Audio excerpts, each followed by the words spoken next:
Gentlemen, welcome to the Outer Hebrides. Hello, sports fans. This is the WinFL show. I'm Ian McKinnon. I'm joined by Patrick Jackson and Jake McGee, and we've got a live stream. We do indeed. We've got a live stream of the Miami Dolphins and the Washington Commanders from Madrid. So, gentlemen, what do we think about this game that's going to be coming up here?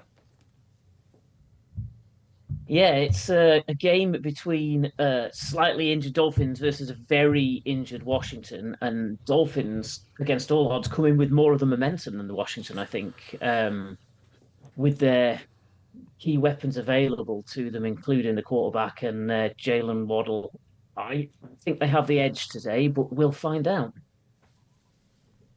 Oh, yeah, definitely. Assuming the Miami offense continues kind of peaking upwards, because they are better than the record suggests. So this should, if they have any chance or any hope of kind of having a solid season, although I think both of these teams will miss the playoffs, you hope the Miami offense puts on a bit of a show here. Yeah, it'd be interesting to see which version of the Miami Dolphins turns up. We're watching a tribute to Commissioner Paul Tagliabue, who was the commissioner prior to your man. Roger Goodell. Yes, Roger Goodell. And Paul Tagliabue was a very well-respected individual, by all accounts, by most people across the league. Him and Al Davis used to get into it a lot. Not as much as Al Davis got into it with Pete Rozelle, who was the previous commissioner before Paul Tagliabue. But Tagliabue was apparently a very well-respected man by all the owners and general managers around the NFL. So they're having a... Much loved in New Orleans. New Orleans love him because he was very key in keeping the Saints in New Orleans following Hurricane Katrina. Well, of course, yes, because they had that season of playing... San Antonio and all over the place. Their home games away, as it were. And then rebuilding the Superdome for the 2009 season, Jake? It was their first season back that they won the Super Bowl, wasn't it? First season back in the Superdome.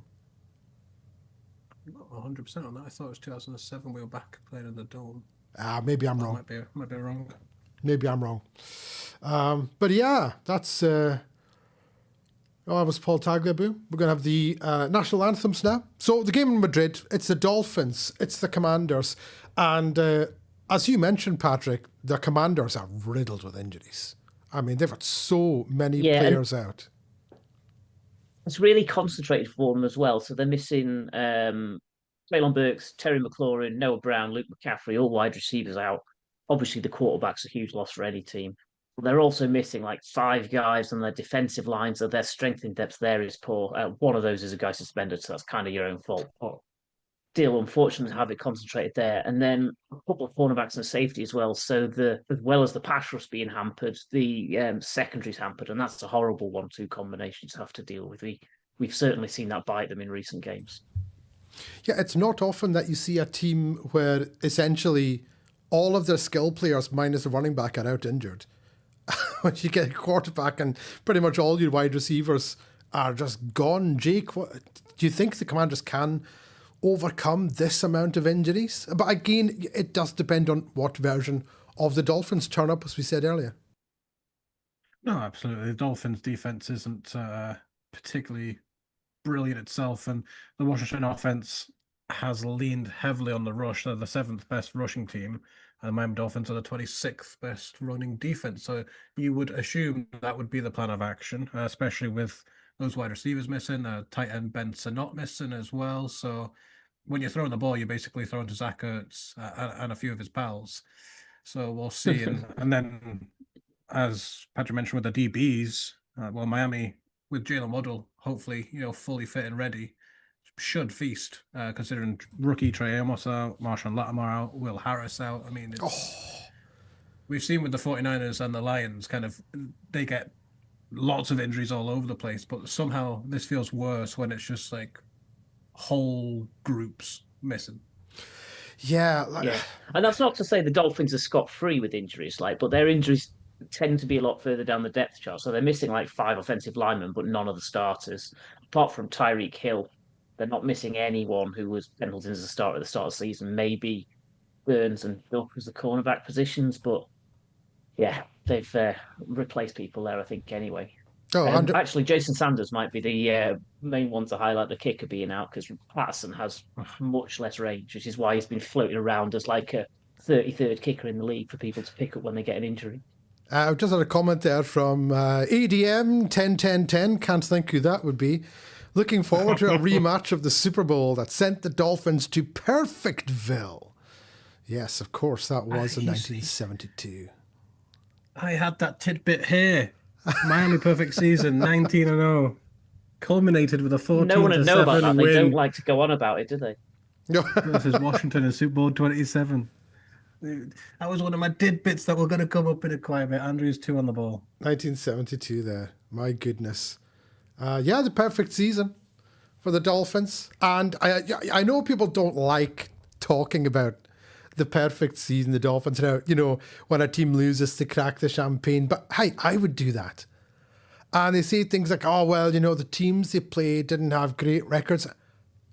You can only play the teams that are put in your schedule, and they beat every single team they came up against, and no one else has ever done it. Regardless of the fact that it was only a 14-game season back then. They had to go on the road in the playoffs because the playoffs were done by, I can't remember, was it done by a lottery? Whether or not you were home and away? I think it was. It didn't go by your record. So the perfect Miami Dolphins had to go on the road in the playoffs to get to the Super Bowl.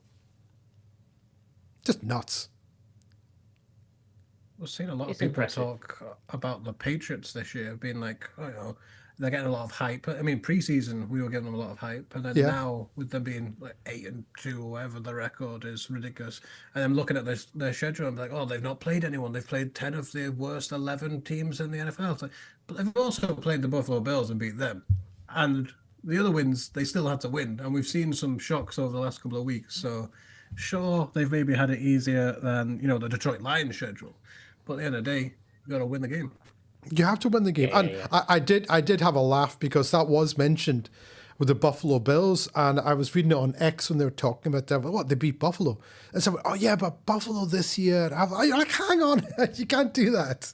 You can't do that because Buffalo was, a good half the people, Buffalo were preseason Super Bowl favorites. They were Super Bowl favorites.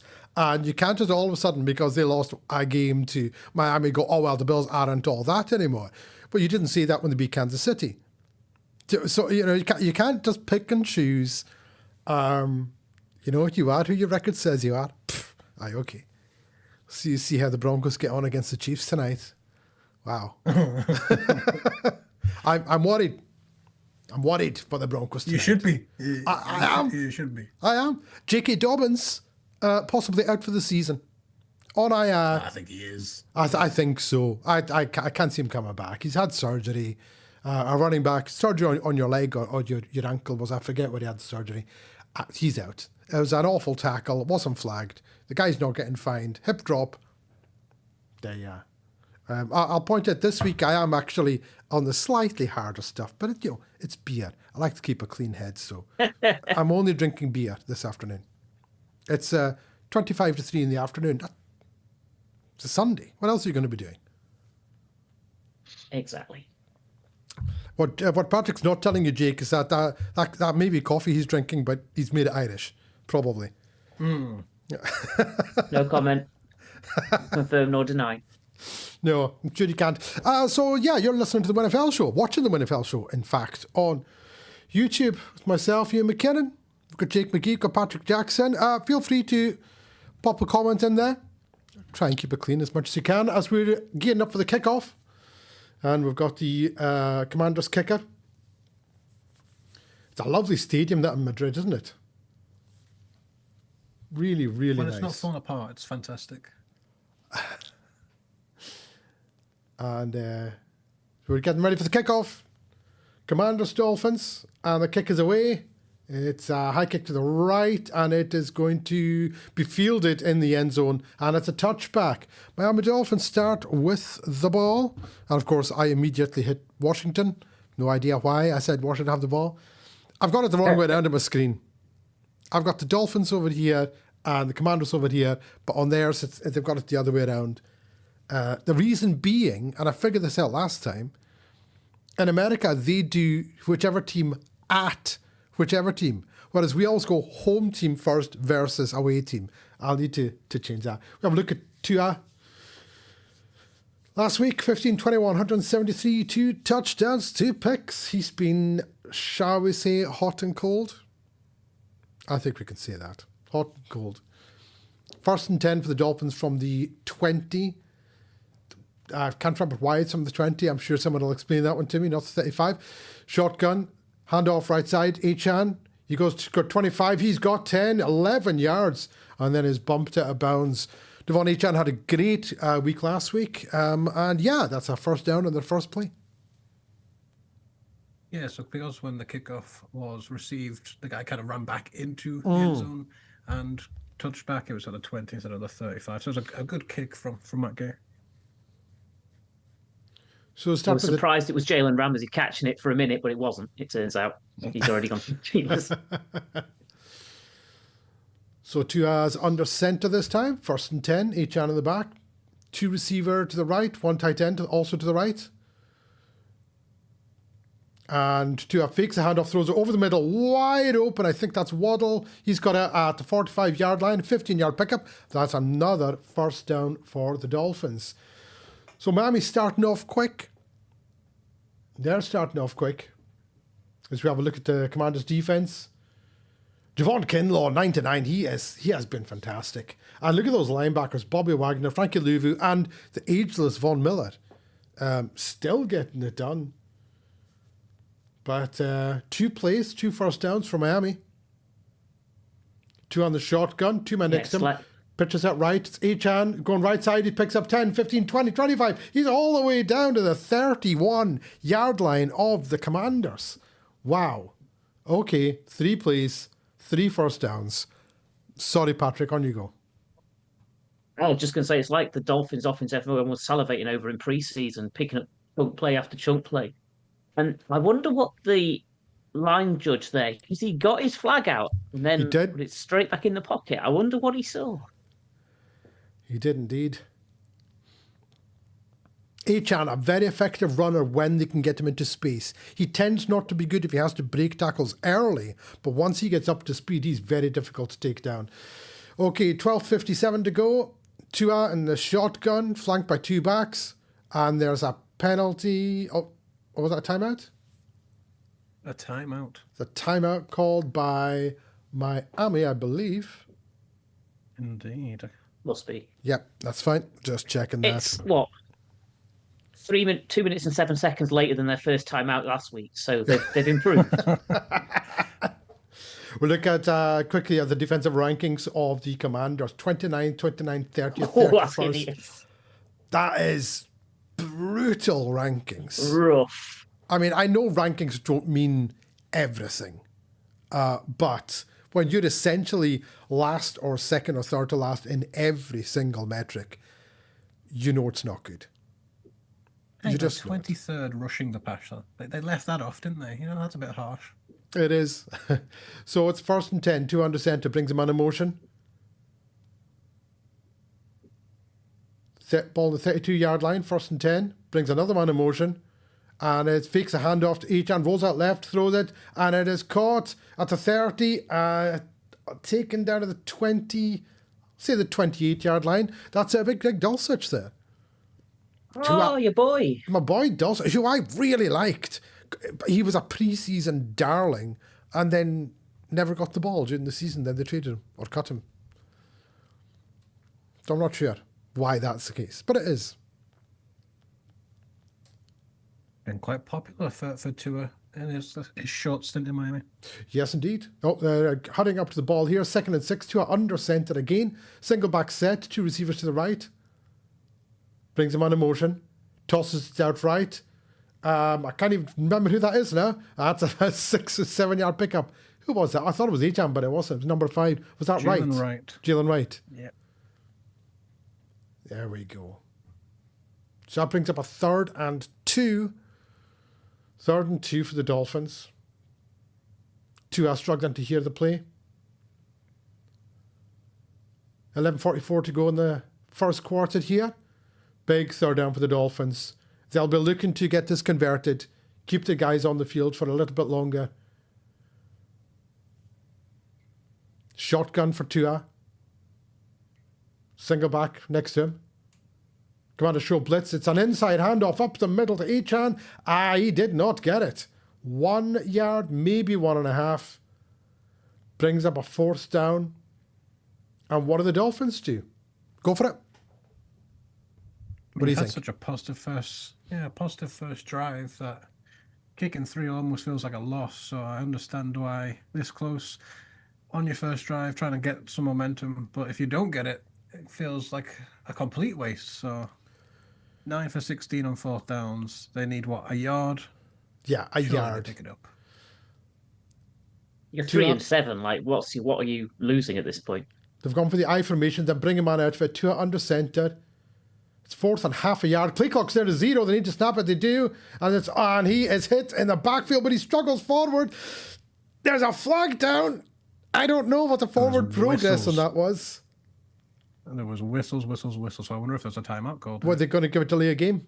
The clock went all the way down to 0. It is delay of game against the offense. On 4th and a half, that is criminal. That is criminal. Now they're probably going to have to settle for the field goal. It's half a yard. Like, literally, any play in your playbook should be designed to get half a yard.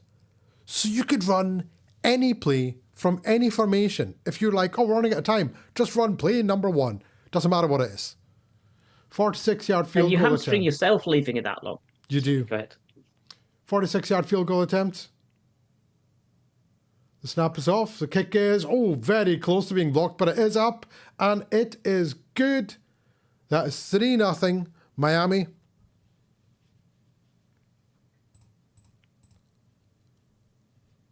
Yeah, what I was starting to say was you hamstring yourself leaving it that late to snap the ball because the opposition are timing up the snap count much more easily if they know it's 4 seconds and you have to. Yeah, definitely. Sorry, Jake. No, it's fine.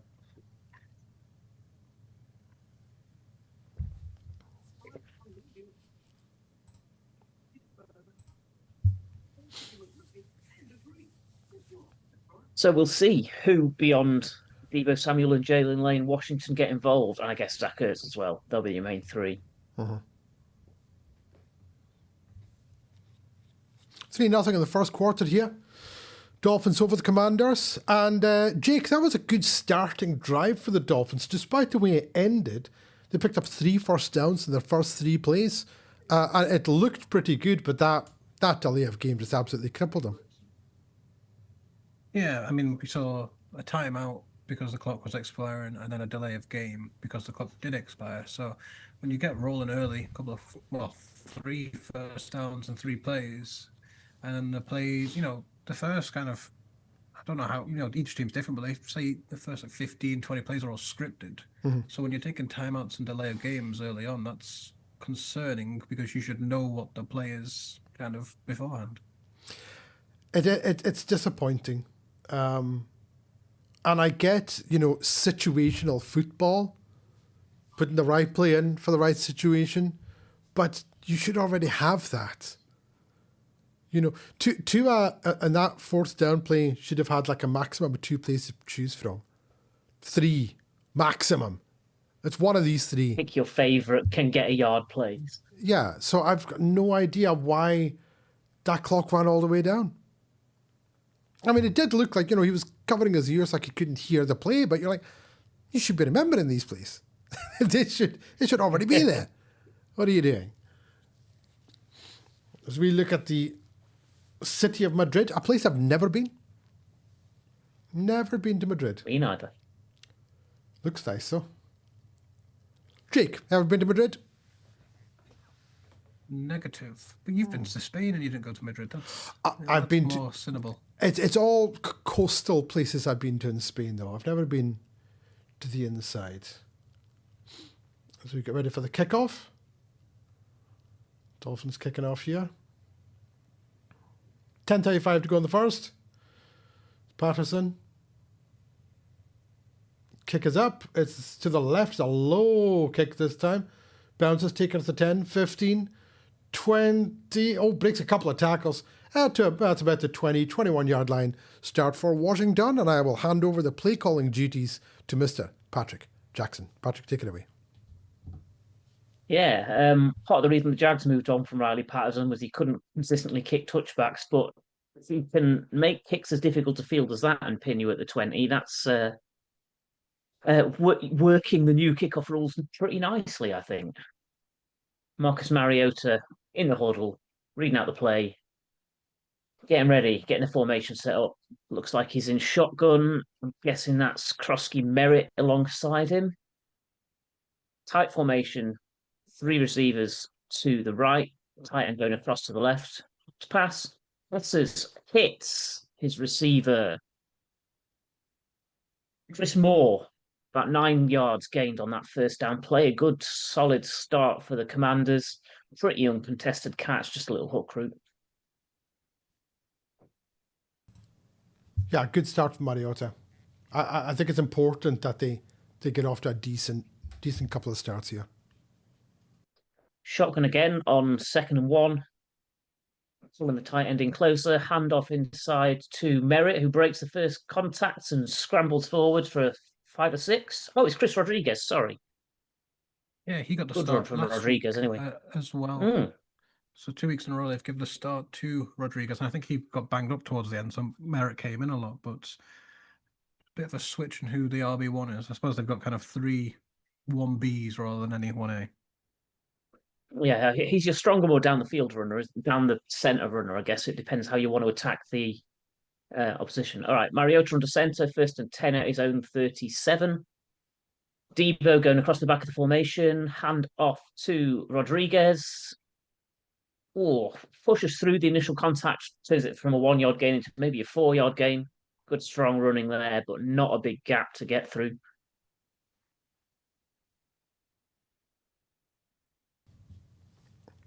There's some of the inactives Jake was talking about. Jayden Daniels, McLaurin, Daron Payne, of course, being suspended.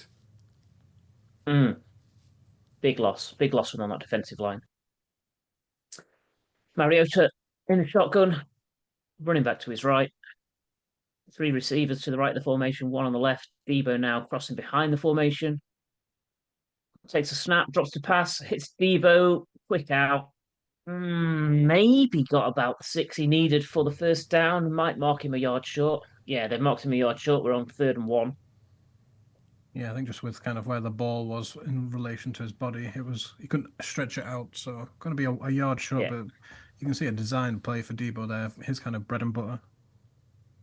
Yeah, it was a solid, reliable pick, wasn't it? The throw was behind him and to his left, so he was way away from the incoming DB to bring it in, and then reached back the other side of him to reach for the first down. So 3rd and 1. They're still in shotgun, interestingly. They're at their own 46, and they go straight up the middle and get absolutely stuffed. Maybe got half a yard. I'm not sure they got Tough anything. play to run from shotgun on 3rd and 1. No. Absolutely wrapped him up. Kenneth Grant, the rookie, as an absolute wall, splitting the guard in the centre. And basically at midfield, they're going for it. Yeah, that makes sense.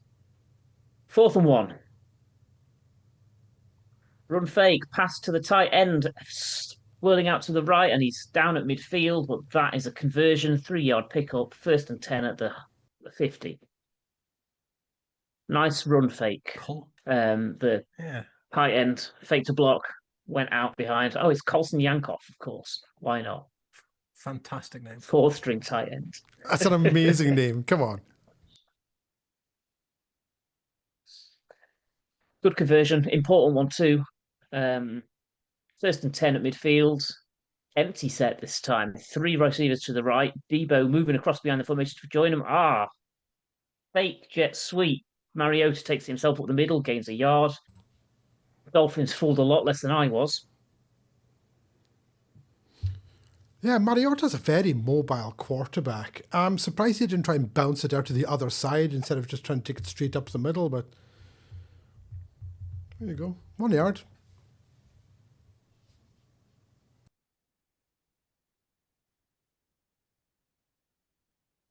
Back in shotgun now, more expected formation. Mariota back to pass over the middle, hits 83 Jalen Lane, who gets absolutely obliterated, but holds on. Gain of about 14. He's heading off to the side fairly gingerly after that hit from 21 of the Dolphins. That was a nice Justin hit. Davis, the safety, nailed him, but he did well to hold on to that. 1st and 10 at the Dolphins 36 for the Commanders now. That 4th down conversion is going to turn into points at this rate. Zebras in to stop the snap to allow the Dolphins to substitute. Zeros on the clock. Such a late substitution from Washington that Miami were given a chance, and then Commanders have to burn a timeout. So both opening drives, offenses having to burn timeouts. But you're talking there about Yankoff being the 4th string tight end. Well, with Benson out, he's up to 3rd string for the game. Of course, yeah. Behind John Bates and Sackers. Yeah, all sorts of different receivers having to get involved, like you mentioned, with all the injuries. So it's a great chance for people who are maybe lesser known, contracts run out, undrafted free agents, these kind of players to kind of put their name, especially because it's a standalone game as well. I'm not sure people in, California are watching this currently, but it's a good chance to get their name out there. If anyone in California is watching this currently, we're just 12 subscribers away from 100. So feel free to hit that subscribe button. Get us up to 100 before the end of this game. That'd be nice. Coming out of the timeout on 1st and 10 at the Dolphins 36. Mariota takes the shotgun snap, checks it down to his running back. Offensive line blocking nicely out in front of him as he pushes his way to the Dolphins 29. Flag down, though. Be interesting to see what that was for. They've been calling a legal man downfield a lot this year. Well, Minka Fitzpatrick doesn't look happy, so I'm going to assume it's on him. Maybe a bit of face mask. A low block. Oh.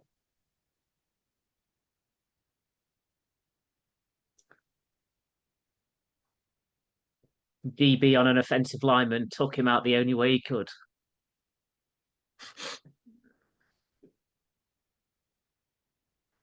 That's brings the Washington. So quite an expensive one. Yeah. They're just outside half the distance of the goal territory, I guess. Advances Washington to Miami's. Let's find out when they spot the ball. It was enforced on the 30, so it should be down at the 15. All right, so exactly on half the distance of the goal territory then.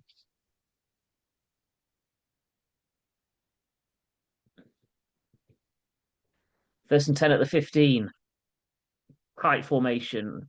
Mariota under center. Fake handoff.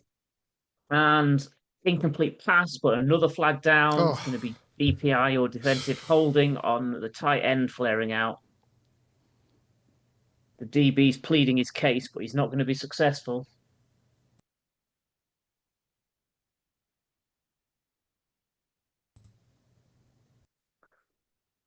They had a free rusher right in the face of the quarterback there, but he was able to get the pass off close enough to the tight end that the holding got called on Dodson.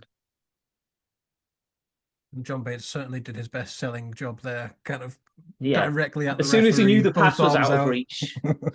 Come on. It was a bit belated, wasn't it? First and 10 at the 11 then. Back into shotgun. Running back to his right. Sending one of the receivers further wide to the left-hand side. Handoff. Rodriguez trying to slam his way up the middle. Maybe he gets 3. 2 or 3. Yeah. So it'll be 2nd and 8 from the 9. Mariota on a stag do.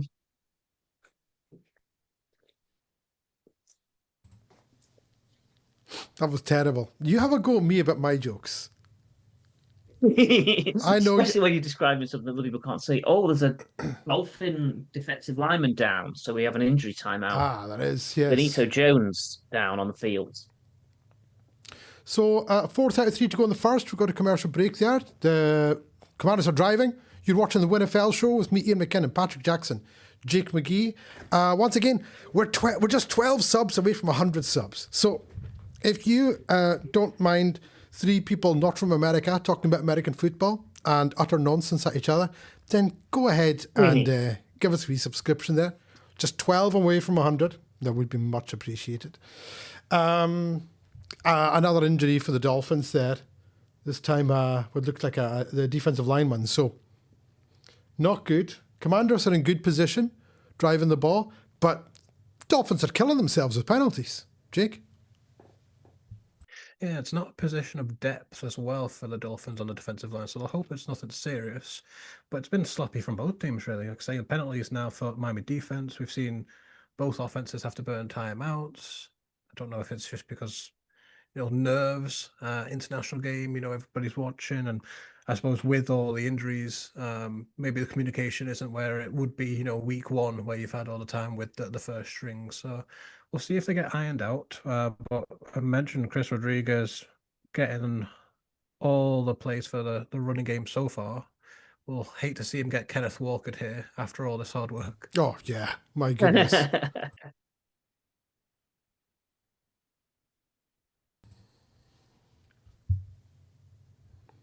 Because there's plenty of games coming up later on tonight. Jake, who have you got tonight? Who's your Saints playing? Wow, we're on the bye, so I've got it nice and easy this week, where I can just enjoy the good games. I mean, I'm certainly looking forward to the Seahawks Rams. I mean, that to me could decide a lot for the NFC. So that will have my attention in the later window. I believe that's the 9:25. Yeah. So I'll have to see. Bills Bucks might be my 6 o'clock viewing. That should be a good one. I picked the Bucks to win that one. I think I was alone in picking the Bucks to win that one. Most likely. Should be one of the closer games of the game. We're back. Yeah, so it's 2nd and 8 on the Miami 9, so they can get a first down.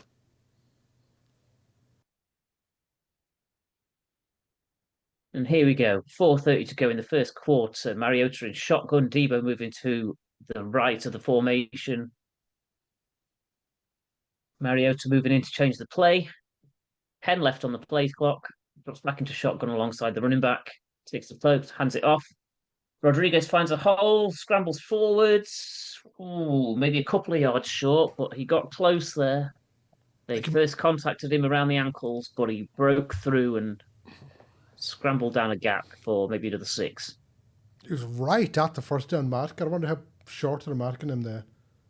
They're calling it 3rd and 1, obviously. So 3rd and 1 on the 2, so you would hope they could just run this ball a couple of times to get it in the end zone, because you can pick up a first down. This is 4 tush-push territory, isn't it? Come on. Yeah. Possibly 5. Possibly 5. Well, no, it's line up in shotgun and disappoint your entire fan base territory, apparently. Mariota in shotgun takes the snap, designs run, gets stuffed behind the line of scrimmage, loses a yard. 4th and 2 at the 3 is what we'll have next. Why don't they just get under center and run the ball? You had half a yard to go. Trust your offensive line, trust your running backs. That was too cute. Rodriguez got 9 in the last play. Sorry, Jake. Yeah. Yeah, you brought in an extra offensive lineman just to do that. It was questionable. They're lining up to go for it on 4th and 2 at the 3. Mariota in the pistol with the running back lined up behind him. He's taken the snap, but the flag is down. False start? Gotta be. Yeah, because otherwise, if it would have been defensive, they wouldn't have stopped it unless they were unabated. Wow. False start. What a poor end to the half. And also, whoever put the tape on the back of Mariota's helmet put it skew width, or it's only been knocked skew width, which is a odd bit of craftsmanship on behalf of the Commanders, but quite in keeping with their organisation in recent years. So we're going to end this drive similarly to how the Dolphins ended their drive with a field goal attempt from short range. I don't know which of these drives has ended the worst. The Dolphins getting their delay of game. Here comes the kick. Matt Gay from 26 is good. 3-3. There we go. Yeah, you can tell why these teams are 3-7, can't you? Yeah, both teams lining up to go for it on fourth downs and taking one delay of game and then one false start to force them to take a field goal. Like I say, really sums up the quality that we're seeing. Yeah, I guess at least it forced you into points rather than turning over on downs, but still, it's especially if you're the Commanders who got it down to the 2. It's just such an anticlimactic end to the drive. Yeah, I mean, that both teams are killing themselves. Both teams are killing themselves. Feel free to drop a prediction into the comments here in the NFL show. Tell us what you think the score is going to be. I should have done that before kickoff. So because now no one's going to say 48-0. Yeah. Should have done that before. My 30 to 24 is looking a bit extravagant after 2 field goals. Yeah, but it should be at least 7-3 at this point. Should be at least 7-3. That's quite annoying. I'm 17-24 Miami win, and the O's are 20-30 Miami win. We're all Miami train. Which after that start, yeah, probably they were the more convincing side, I think.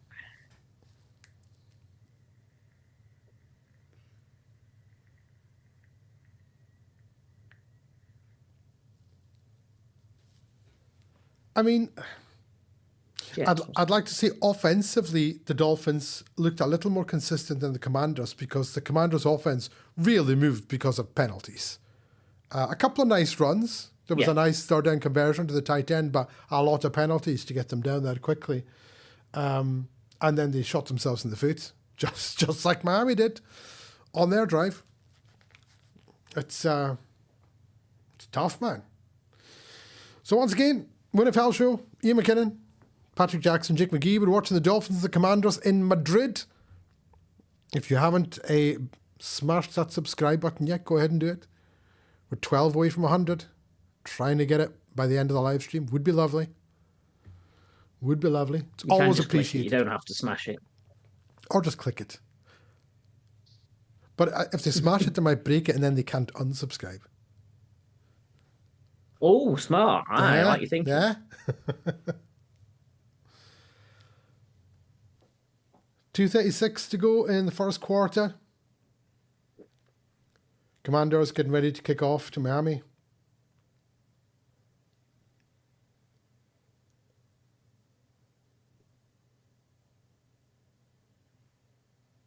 See if you can replicate his opening kickoff. Yeah, his opening kickoff was a belter, Jake. Forcing them to take it back into the end zone for the 20-yard line. This one's off to the left, and it's get bobbled at the 3. He's taken there to the 10, to the 15, to the 20, and gets about the 23-yard line. It was almost a very, very effective kickoff there. Another good one. Yeah, it's getting it deep in the landing zone, but before the end zone, so they've got a dilemma, and misjudging it sets them back. And it doesn't seem like a big difference, but when teams are starting on the 35, you kind of are almost expected to get points, and Miami's starting points are going to be a lot less than a lot of other teams here. Well, yeah, because starting on their own 23 this time. Yeah, if you're forcing the team to start 10, 12 yards further back on every single drive, that is going to add up. It really is. So we've got 2:29 to go in the first. We've got the Dolphins and we've got the Commanders. Slightly weird to me that the rules for a ball bouncing back into the end zone is different on a kickoff than it is on a punt. Yeah, it is a bit. So the Dolphins 23-yard line. Tua and shotgun, flanked by 2 players, brings them on in motion. Fakes a handoff, looks, throws a screen out to the left, swing out pass, I should say, to Achan. He's down at about the 28-yard line, I believe. Looks like a pickup of about 7.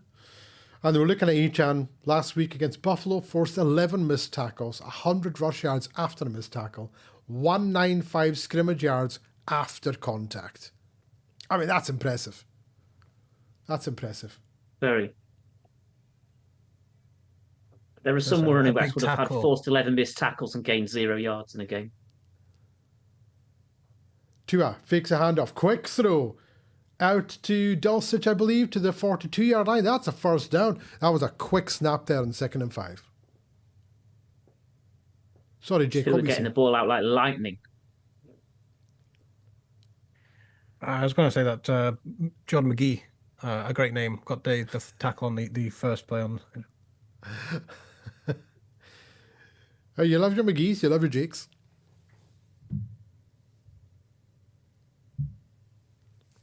Why wouldn't? Tua on the shotgun now. He's going to hand it off to Achan off the right-hand side. He picks up 5, 10, 15, 20. He goes all the way into Washington territory, and there's a flag.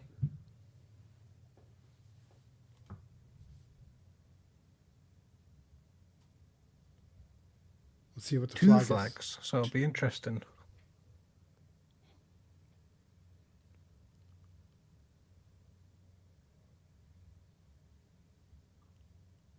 Holding defense. And holding offense. Offsetting penalties. After a great run. A 20-yard run that the stats will never remember.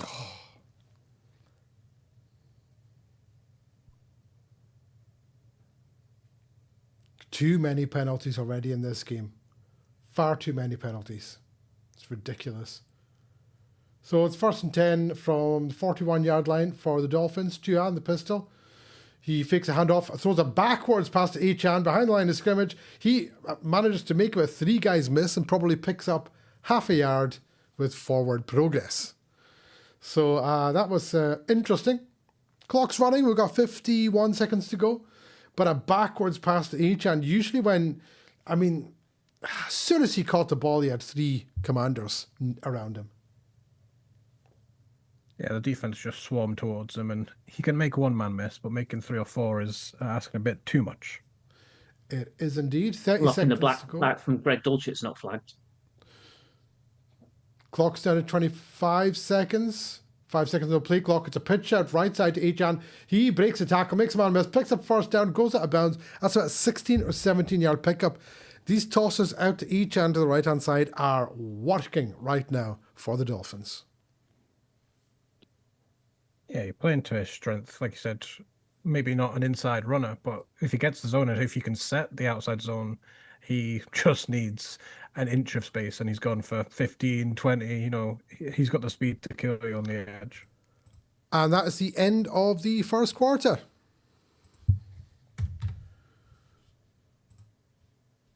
So we're going into the second quarter. What we thought. Sorry, Patrick. Say again. I was going to just ask your opinion on it's what you been thought. about what we thought so far. Nice and close. A couple of field goals in it. A couple of offenses stumbling at the vital moments, not quite having the cutting edge, and a couple of defenses that, aside from the red zone D, it's been fairly easy for both sides to move the ball. It has indeed. Jake, what's your opinion on the first quarter? Yeah, like I say, both offenses moving, defenses giving up a lot, and then penalties and kind of bad clock management is the only thing stopping both from actually having touchdowns rather than field goals.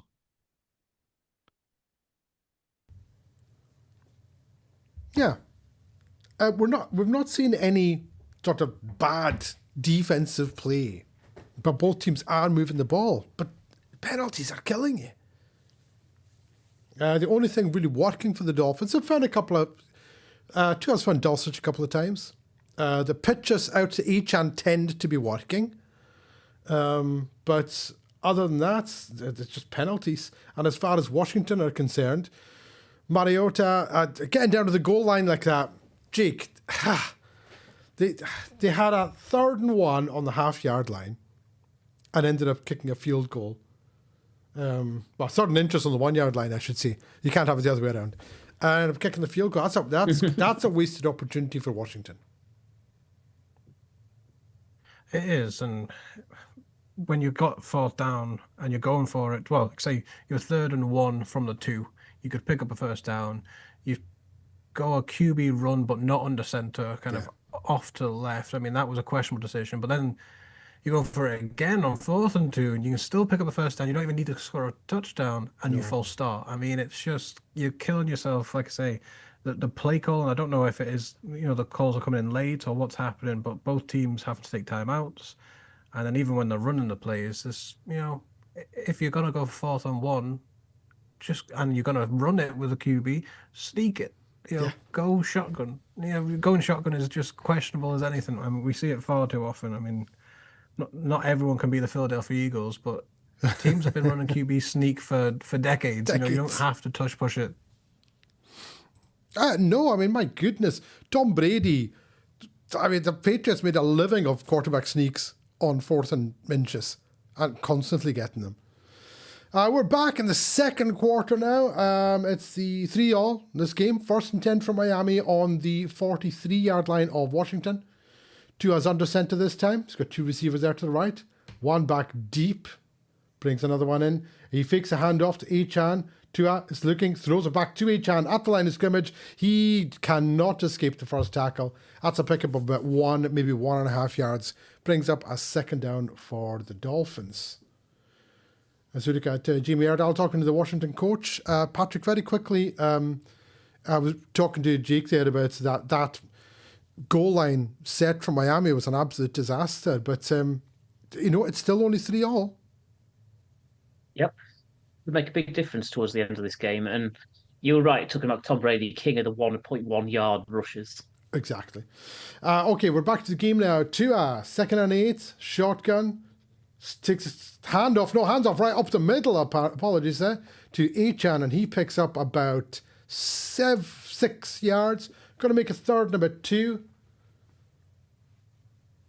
14:05 to go in the first half here. Both teams have burned a timeout. They're saying it's 3rd and 3. But then we know from last week to not always believe what they tell you on the graphic. Yeah, I mean, that was wild. It kind of happened on one of the Washington drives where Patrick thankfully kept a track of it. It was 3rd and 1, but they were still showing like 2nd and 6. It's slow on the uptake sometimes. Tua and shotgun, back to pass. Throws it over the middle. He's got a man wide open. Is that Washington? It is, number 6, yep. Washington. That's a 1st down for Miami. Deep into Washington territory that time. You'll see it comes all the way across the field. So Washington deep into Washington territory. It was. And they've got Malik Washington and Taj Washington, the Dolphins. So, just to really spice up. So it's 1st and 10. They're in the red zone, about the 18-yard line. Yeah, just outside the 18-yard line to under center. Brings him on in motion. Hands it off up the middle. Achane right through the middle, untouched until he gets about 6 yards. Ends up picking up about 9. This Washington defense in the middle is starting to take a bit of a pounding. Achane's getting some serious yards here. Oh, apologies. It's Ollie Gordon for what it's worth. Yeah. I was just it's Ollie Gordon. Apologies. Sorry, Jake. Maybe missing Daron Payne, who, as Patrick mentioned at the start, suspended because throwing hands at Amon-Ra. So it doesn't help when your defensive tackle or your best defensive tackle is missing. But I mean, Achane's averaging nearly 10 yards a carry, and that's not including the 20-yarder that didn't exist. Tua's going to throw it this time, and he throws it way behind Dulcich. I don't know if that was a miscommunication. Threw it to his right. Dulcich turned around, and let's just have a look at... Was it a bad pass? Oh, yeah, it was completely out of reach. I don't know if he was just expecting Dulcich. Expecting it to his left, and it went to his right. Yeah. It looked like Dulcich turned the wrong way, so he had to do a full 360 pirouette.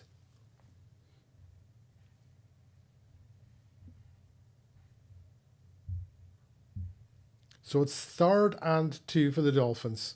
From the 10-yard line, 2-hand shotgun, snap, fakes a handoff. Oh, tries to escape a man. He's going to get sacked. He is back at the 21-yard line. That's Martin on the sack, number 55. That's 4th down. 4th and long now, so they'll end up kicking the field goal. Interesting to see if Tua actually had a man there. He wanted to go out wide to Achan, but Martin was in his face immediately. So that's an 11-yard sack.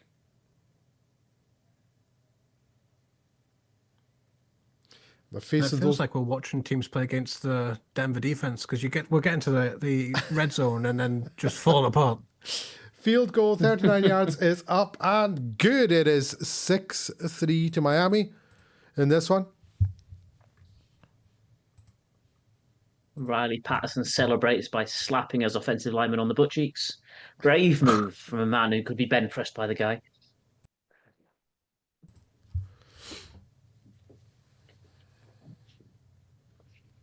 I wonder how many of those offensive linemen actually know that, that's Riley Patterson. Some of them probably still think that's Jason Sanders back there.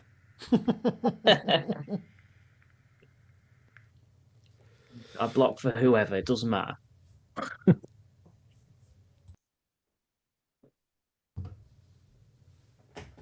This feels like a classic AFC North matchup. It does. We'll just go field goal for field goal. But, both teams are moving it. They're just... I don't want to give credit to the defenses because it feels very bend but don't break, but it's the offenses that are kind of hurting themselves more than the defense stepping up. Oh, definitely. I mean, that was a nice... condensed. Yeah, that was a nice sack. But that's pretty much the only big defensive play we've seen this entire game from either team. Yeah. Just 6-3. Yeah, this is more the sort of football you expect from an international game, to be honest. Like, they've sent over two teams who are lower than average this season, try to put it chattedly. Yeah, that's very true, actually.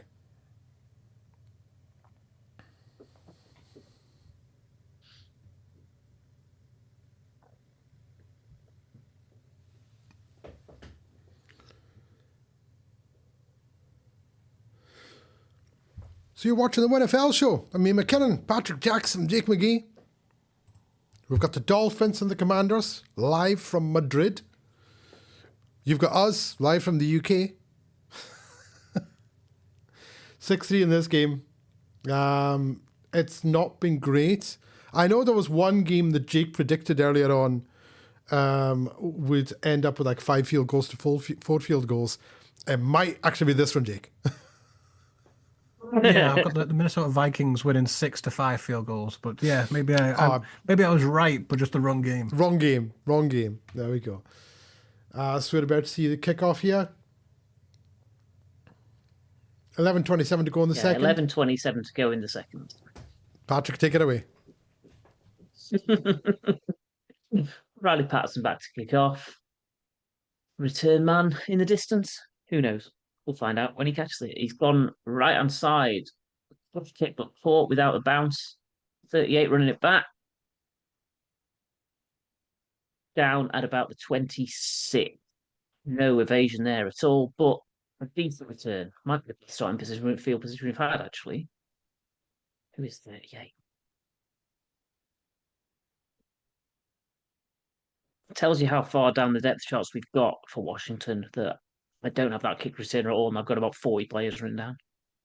C. Edmonds. I also cannot find out any depth chart, which again really does show the depth that we're at for Washington, and that is the best field position because we've had Miami at the 20 and the 23, Washington at 21, and then this one all the way out at the 28. Elevated from the practice squad this morning then. Is Edmonds a running back or a DB? I'm going to guess if Chase Edmonds is my guess because it's the only Edmonds I know who plays NFL football. Whether it is him or not is another thing. Unless it's Craig Edmonds and he look across the pond. It is Chase Edmonds, the running back. I've just checked the All Lads depth chart. There we go. Mystery solved. Lovely stuff. So Mariota out there in the pistol, running back straight behind him. Slow, lazy handoff, run up the middle, swamped, lose the yard. No disguise on that play. Top Robinson broke the line, took his man down. 2nd and 11. I don't know what you're trying to achieve with that. Yeah, I mean, it's still Rodriguez getting the ball. They've not used McNichols, Edmonds, or Bill Krosky Merritt. And the ESPN box score believes that was Jalen Phillips, who plays for the Eagles, getting that tackle. So that's impressive. Mariota takes the shotgun snap, drops the pass, fires off the left-hand side, and we see Zach Ertz for the first time today bringing the ball in, gain of about 14. 15, I stand corrected. Nice up and out. He was lined up on the left of the formation. Straight through the DBs, cut out left. And Brent's the safety not able to get back underneath or knock the ball out. Comfortable throw and catch. Led his receiver to the touchline. Kept him safe from the incoming DB. So we're back in pistol. 1st and 10 on the Washington 42. Inside handoff. And a nice broken tackle from Rodriguez, taking it down to the Dolphins 41. Good rush. Yeah, even with the nice up and little down inside offense, footstep. The Washington rushing attack has still managed to be one of the best in the league. So it's not a surprise they're leaning on it. And as you mentioned, that's what Zach Ertz's first kind of involvement at all. So good to see he does exist still. Yeah. 1st and 10, the Dolphins 41. Fake handoff and then hits. 86 the tight end. That must be Bates. Flagged down for unnecessary roughness, reeling the receiver in the head. As he was tackled by a teammate. Brent claiming his innocence and saying, I hit him with my arm. But I think it was like, if you smash a guy who's being tackled with your shoulder in the face, they're going to flag that. Yeah. Drill him in the helmet. Can't do that as a second man in. That's going to get flagged all day. Yeah, it was Zach Ertz, like I say, going down to the ground, already being wrapped up tackle, completely unnecessary. But they've picked up the flag from the sounds of it because he's saying he led with his arm, but he very It doesn't lucky matter there. what you lead with if you hit a guy in the helmet who's already been tackled. I wouldn't have thought. I'm just going to jump in. I think he's arguing that he was going low and then Ertz came down. That's why I hit him in the head. That's probably what the argument is.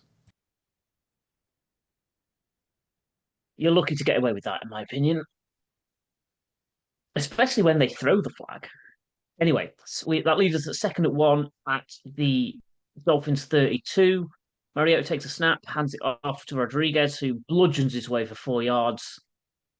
Good run. Not contacted behind the line of scrimmage. He'd had it before he got through to the D line. So a win for the Washington offensive line on that play. Rodriguez 8 for 41 already. So he's the only Washington runner besides Marcus Mariota so far. Mariota changing the play with 14 on the play clock. Steps back into shotgun and moves Debo to his right from his left, lined up alongside him as the back. Trips left, but tight. Mariota drops the pass.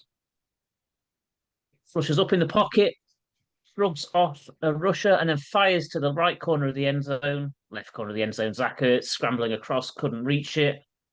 Broken play. I think it was Bradley Chubb that he managed to shrug the sack off for. But to no gain for Washington. It's hard to blame Mariota going for all there because obviously if he hits Ertz, it's a touchdown, but he had quite a bit of space there if he wanted to kind of scramble out. Yeah. Once you've broken the sack, there was acres in front of you to do whatever you wanted. 2nd 10 at the Dolphins 27. Mariota takes the snap, back to pass, fires too high for his receiver, tipped but falls short of the DB behind him, Fitzpatrick. That was begging for a pick, that sort of pass. Like, overthrowing your receiver high, but just enough for him to get fingertips on. That's danger. Oh, and illegal motion for a 5-yard penalty on Washington, just compounding the flags taking you in trouble in red zone situations. Yeah, the only positive is because that ball went incomplete, Miami declined it, so it'll be just 3rd and 10 for Washington's woes. Yeah, it makes sense. You'd rather have the down than 5 yards. And I guess we're not quite in red zone territory at the 27 either, but a compressed area of the field, shall we say. 3rd and 10. Mariota in empty. Trip spread wide to the right, one receiver to the left. Mariota back to pass. Mariota flushed into the arms of a DB who had to do no work to tackle him there. Dodson on the sack, but really that's a sack where a quarterback waited and then ran into the nearest man to him. Makes it a much more difficult field goal as well now from the 33. Yeah, I don't know what the weather's like in Miami today. It looks fairly overcast. Madrid. Madrid. One of them M's. Interchangeable. But yeah, 51-yard field goal. So you're right. With a bit of wind, this could be a challenge. Okay, out to attempt it. Pick us up. And it is wide left. Right. Well, it depends on which direction you're looking at it from. From the kicking, From the it kicking. was wide right. That's wide right. I'm going to guess that the burnabout is inside as well, so I don't think there is any wind that Matt Gay can blame. Oh well, then no, just a miss. Oh well, I know they've got quite a. Those flags were not moving, so if it's open roof, those flags were not moving. Well, that explains why they haven't mentioned the weather at the entirety of the game, then. Well spotted. Yeah, so it's still 6-3 in our game here, second quarter. Miami will obviously get the ball after the missed field goal. You're watching the WinFL show with Ian McKinnon, Patrick Jackson, Jake McGee. Feel free to give us a wee like and subscribe. It's always appreciated. And feel free to drop a comment. They're down there. Miami starting with the new best field position they've had all game, I suppose. Or any team has started with this game after the missed field goal. Tough for the Commanders. Like that end sequence, lose yards, miss field goal. Yeah. That really kills your offensive momentum. Anybody who enjoys patterns, the field position's only going to get better because we've done Miami's 20, Washington's 21, Miami's 23, Washington's 28, and now Miami's 41. So, logically speaking, Washington are going to get the ball back in plus territory at this point. Yeah, like the midfield at the very worst. I'm predicting an interception here. This next drive, 2 is being intercepted because we need it for the Washington field position. It feels like we're making progress too quickly for that to be able to continue the whole game. Yeah, at some point, it's got to culminate. Either that or like Miami will have to punt and Washington get a really good punt return. Like, yes, starting at Miami's 30 and then score a touchdown. Now the kickoff's returned all the way to Washington 25. Just keeps on going. That could happen. Patrick's like, no, couldn't.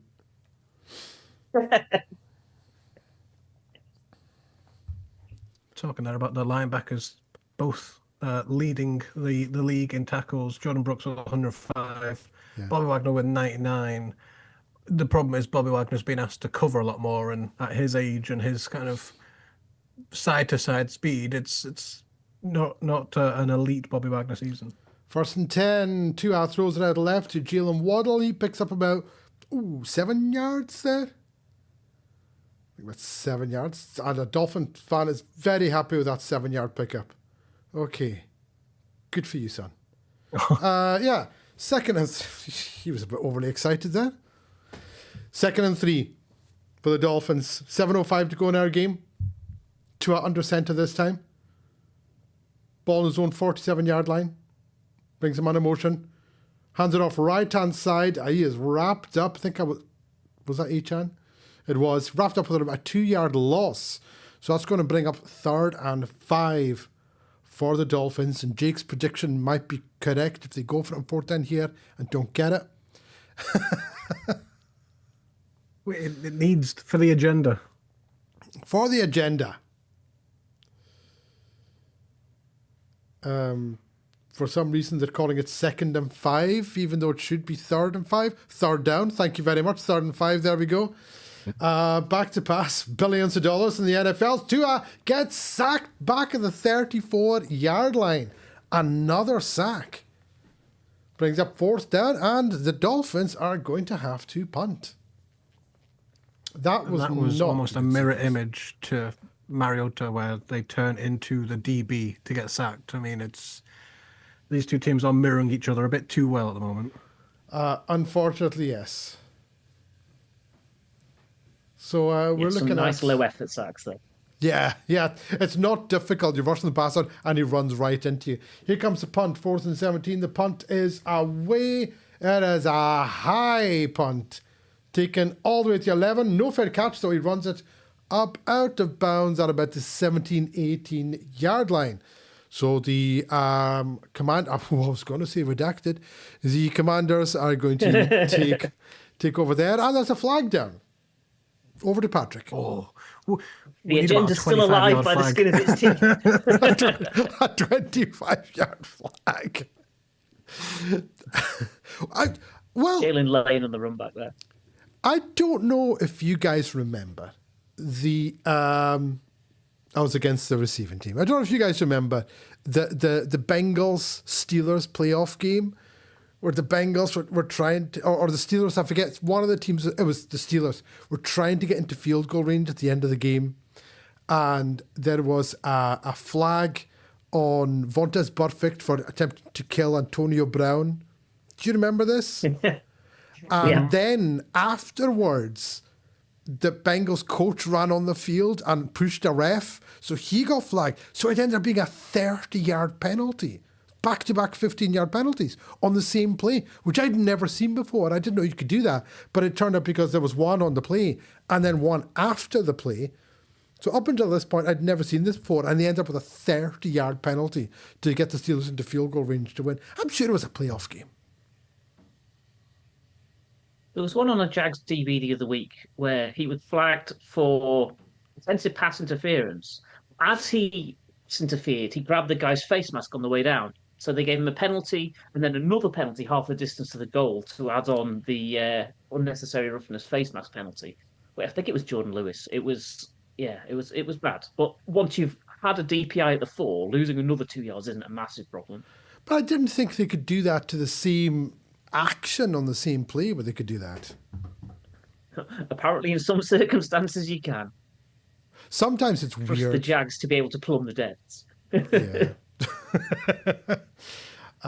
So we're just watching some adverts here. Christmas adverts. Yeah, very exciting fridges. Have you guys got all your Christmas shopping done yet? It's the middle of November. What? I've not even started. Neither have I. My family have been talking about it for months. I'm sure they're all planned. Perks have been in a family full of women. They're all organised. I am not. Do you just give everyone a card with a tenner in it? There you go. Merry Christmas. Yeah, if only it was that simple. I mean, I'm the Grinch when it comes to Christmas and like presents. Like, I've got no issues buying for my nieces, my nephews. But me, I'm the youngest of like the older kids. It's like, I'm 30. If I want something, I'll just go buy it. Why am I having to give a Christmas list at the age of 30? I know it's a bit. When do you stop? Because I've been trying for years to get them to stop. Well, I'll tell you something that we started doing, because our family, as people get married and have kids and stuff like that, it was getting bigger and bigger and bigger and bigger. I was getting ridiculous. There's a point where like, what are we going to have to do a Secret Santa for our family? Because you don't want to bankrupt yourselves every Christmas. But I'll tell you after this play, Patrick. Washington started their own 6 after that penalty. Mariota under centre, hands off to the running back behind him, who runs into his offensive lineman and is smothered back at the 4, maybe 5. Roski Merritt's first involvement in the game is to lose a couple of yards, which is not great. No. So what we started doing was, now what we do is we just pick a charity and we just donate money each to the charity and we just give it, and that's Christmas. We don't give presents anymore because it was I would be fine ridiculous. with this. It was ridiculous because, you know, everyone's got kids. You're like, wow, come on, behave. Next play. I'll shut up now. 2nd and 11 at the 5. Mariota in shotgun on the goal line, back into the end zone to pass. Fires too high for everyone. Flag down. They're going to give that DPI. That might get Washington out of jail a little bit. They're going to argue on Jack catchable. Jones. Yeah, I guess stopping the receiver getting to the spot where the pass went to. Yeah. McDaniel is very unhappy, signaling that it was way above his head and uncatchable. It's Deebo Samuel versus Jack Jones. Deebo tries to cut inside. Oh, that is a fortunate flag. He wasn't breaking out to where the ball was, and he wasn't interfered with that much either, as far as I could see. Former Washington assistant coach Mike McDaniel, very unhappy with it. Oh, understandably so. 1st and 10 at the Washington 20. Mariota in shotgun, quick pass to Samuel at the 25, smothered immediately by a couple of Dolphins DBs, but that'll be a 5-yard gain on 1st down. Solid. I just like to say that is why I could never be a coach. I'd be ejected from every game for arguing with officials.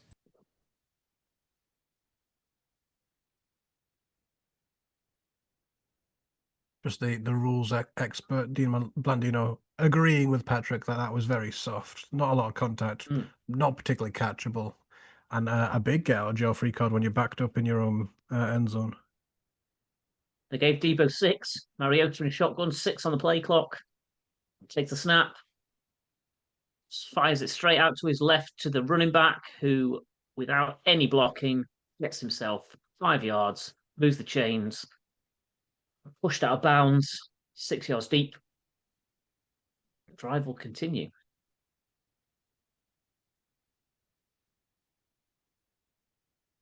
Yeah, Chris Rodriguez must be taking on some oxygen. They've rotated the running back.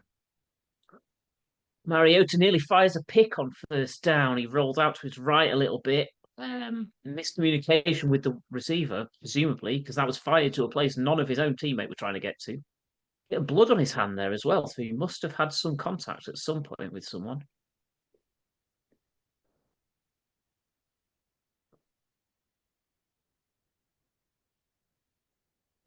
I think that was 2 Jack Jones as well, so that would have been just sweet justice if he did get the interception there. Your ball don't lie moment. 2nd and 10 at the 31. Mariota in shotgun, back to pass. Pocket holds up nicely, hits 19 over the middle. Who's that? Chris Moore again. I'm going to start recognizing Chris Moore by the end of this game. Takes it up to near midfield. Good catch from the big-bodied receiver, and then bludgeons his way through a couple of DBs to pick up a couple of extra yards. That's a brave catch. 1st and 10 at the Washington 49. They're going quick. Hands off to his running back, who picks his way for maybe 3 into Dolphins territory. It was Roski Merritt again. Nearly caught me with the run fake that he kept it.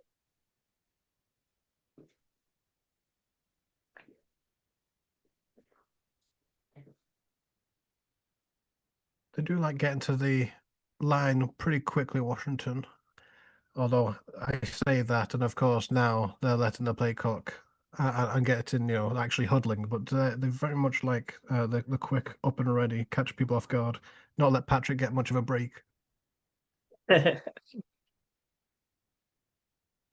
Mariota takes a shotgun snap, fires over the middle, hits Zach Ertz, presumably. Yep. Sliding to a stop for a 15-odd yard gain, moving the chains. Very nice, quick, decisive pass choice from Mariota. Run fake and then fires it just inside the DB's outstretched arm to a sliding Zach Ertz.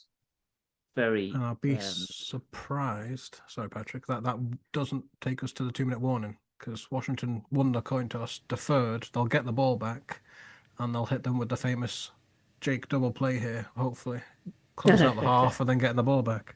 That is the 2-minute Indeed. warning. Sorry, Patrick. On you go. Did you see that? I was going to say, did you see where that reception was made? Where they're going to start the next snap? No, I did not. They're at the Miami 32 now after that. Ah. So you would hope within field goal range or there or thereabouts.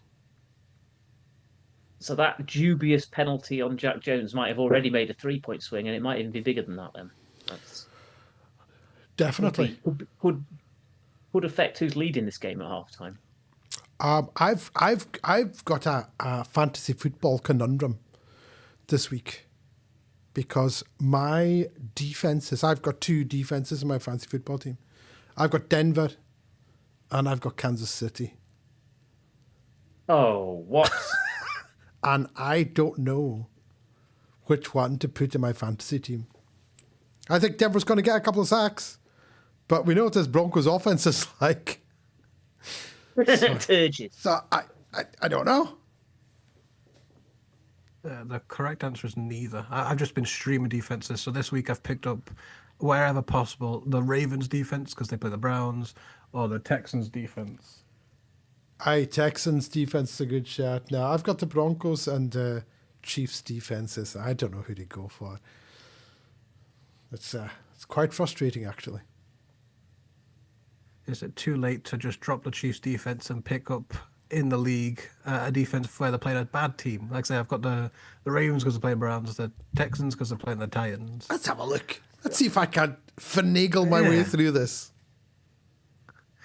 And then what will happen is you'll drop the one that you were probably going to use. You'll pick up one that'll get you like 2 points, and the team you drop get like 19 points, and you'll just be cursing me later.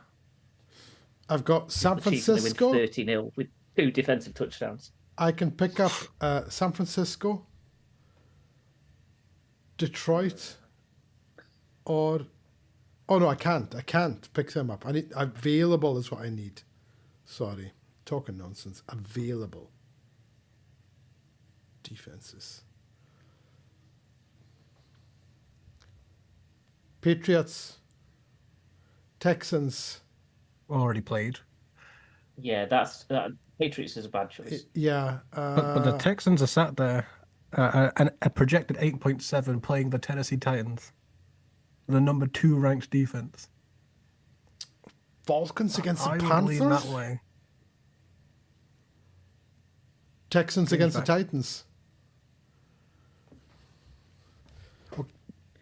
We're out of the 2-minute warning after some fascinating fantasy chat. Mariota in shotgun hands off to his running back, who drags the tacklers down to the Miami 28. Good strong running from Krusky Merritt there. I think I'd go Houston after all of that. I'm going to Yes, go. I too would go Houston. I'm going to go Houston.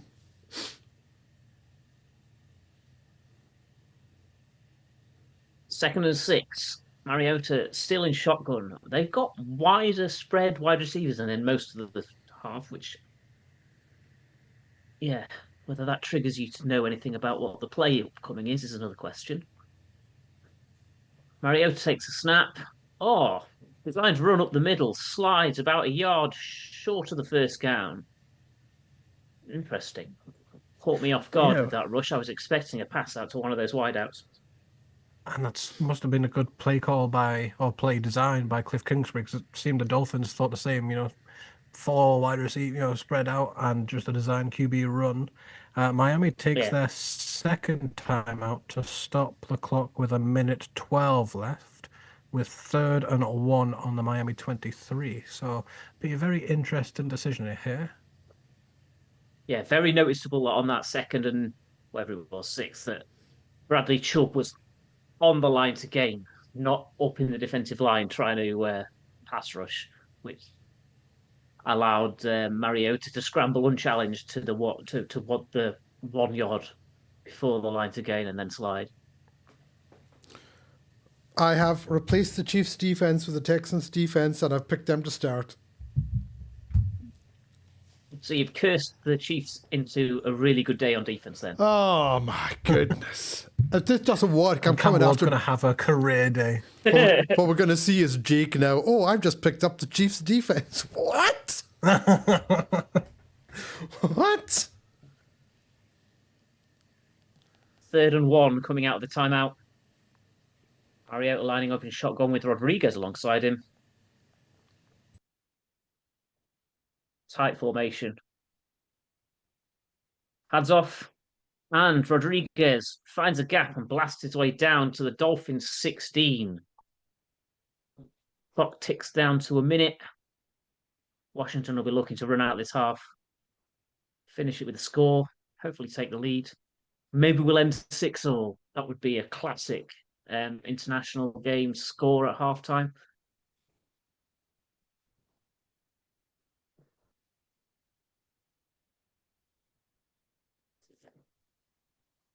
First and 10 at the Dolphins 17. 35 seconds to go. Washington have 2 timeouts. Mariota in the pistol takes a snap, hands off to Rodriguez, who picks his way for 2 yards up the middle down to the 15. Washington take a timeout with 25 seconds to go. Yeah, so they had the clock with minute 12, ran one play, took the clock down all the way to 30 seconds, ran for 2 yards, and took a timeout. So they've got one timeout left, 25 seconds, and they're at the 15. Feels very passive. I understand. Yeah, really not absolutely. maximizing the number of plays they can run there, are they? Yeah, absolutely. You don't want to give Miami the ball back. You want to end the half with a score and start the second half. Don't get me wrong, but yeah, you've just limited yourself with the amount of plays that you can get. And if you ultimately end up settling for a field goal, it's going to feel a bit deflating. Yeah, 2 end zone shots and a field goal is how this feel like it's going to end. Mm-hmm. I don't understand why you take your guys who aren't eligible to play in this game all the way to Europe and back. That can't help your recovery from injury having to do long haul flights. 2nd and 8 from the 15. Mariota takes a shotgun snap, back to pass, spends forever. If he gets sacked, that ruins the drive. Instead, he fires a steepler out of the back of the end zone, just about close enough to Chris Moore to not be considered intentional grounding, but that was a waste of 8 seconds. And it's almost like we watch football where we predict that we're going to get 2 end zone shots and then a field goal. And there's the first of the end zone shot that went nowhere. One more to go. Huddling up on 3rd and 8 with 17 seconds to go. 17 seconds on the play clock as well. Clock stopped on the incompletion. Looks like they're going to be in empty now. No, shotgun. Still with a back to his left. Relatively tight formation considering we're 3rd and 8. Back to pass. Fires out to his right. Flag down. Debo made the catch and got out of bounds. Gained about 3 yards, but the flag was down before the pass was in his hands. Yeah, I'll need to wait and see what this discussion What interesting play call, because like Patrick says, that went for about 3-4 yards. It doesn't fix anything. No, it turns an easy field goal into an easy field goal. Well, not by much. That's got to be OPI, I think. Nearly tripped over his flag.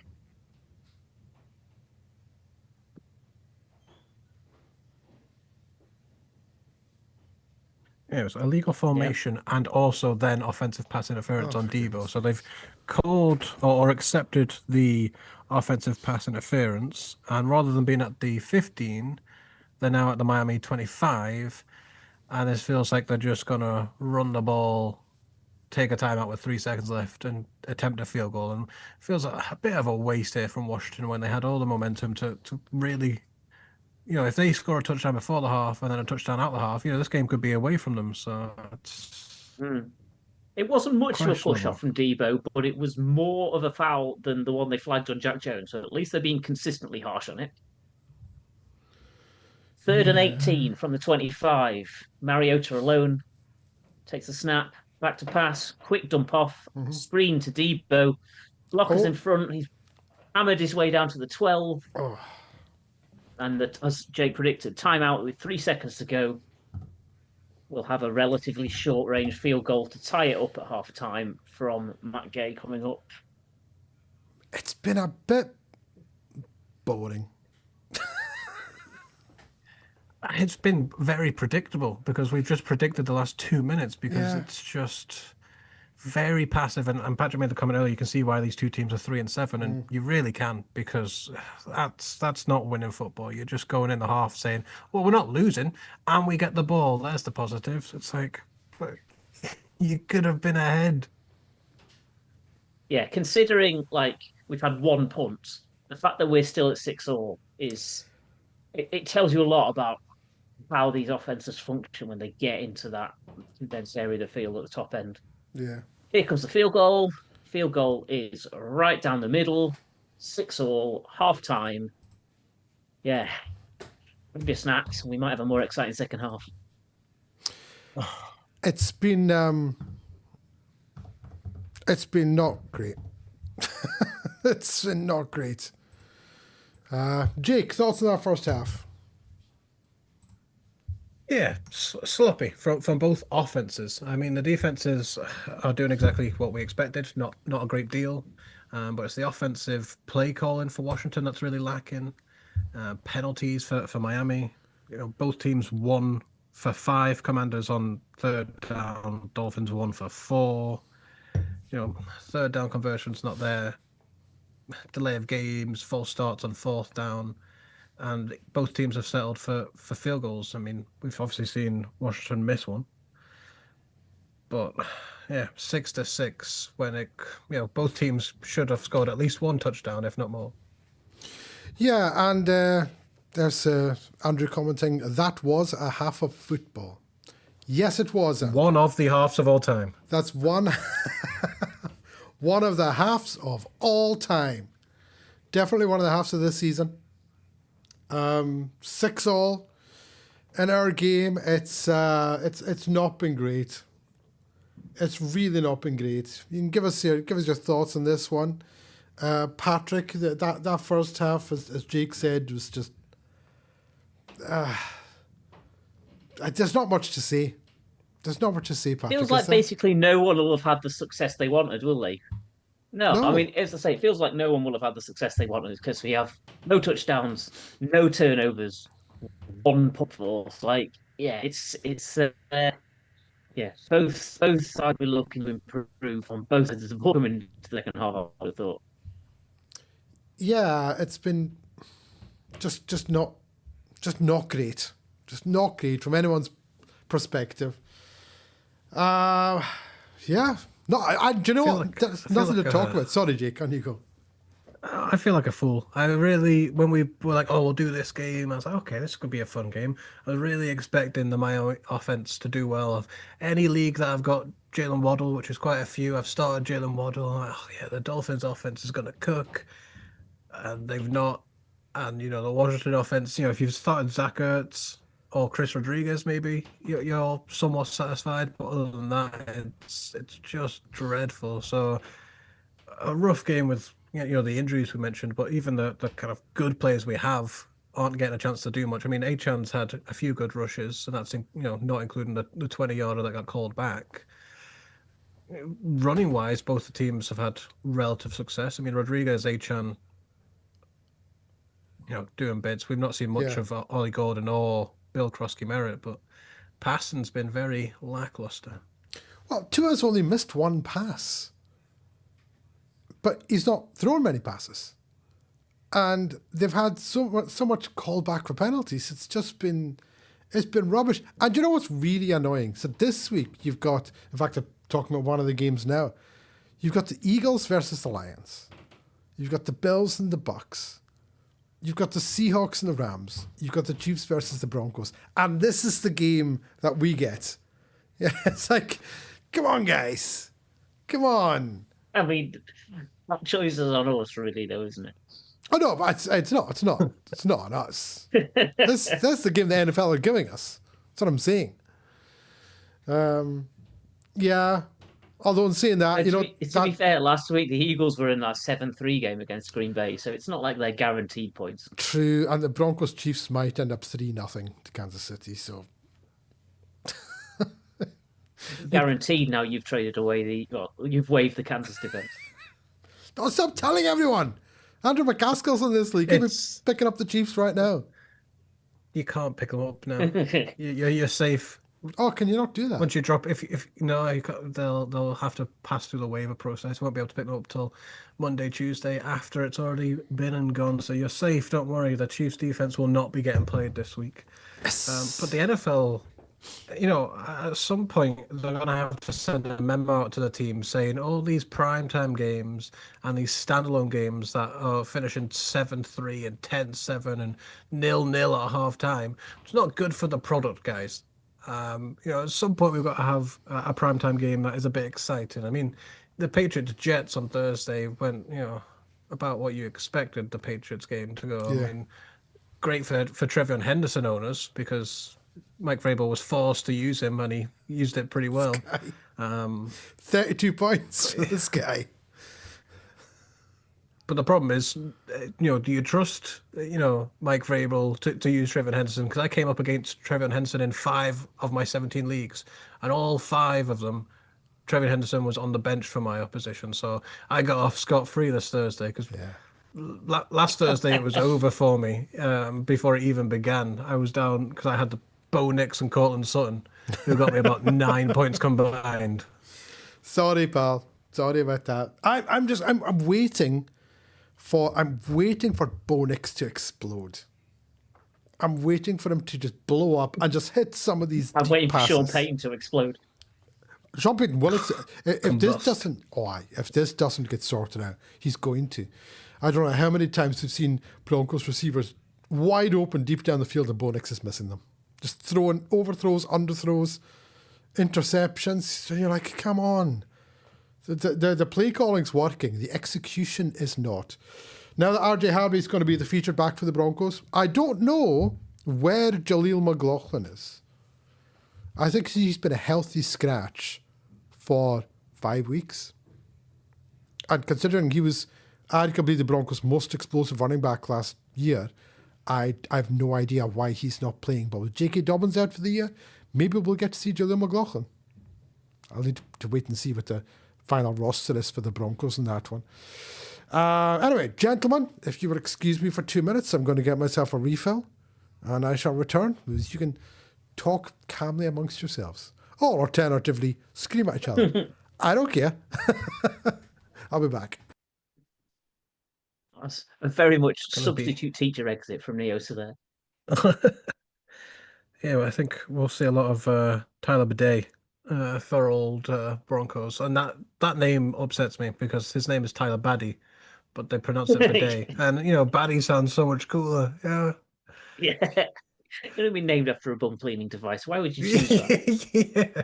I think I would maybe do a Joe Thiesman and go, no, it's actually Baddy. Yeah, there's some good games to come in the 6 o'clock window.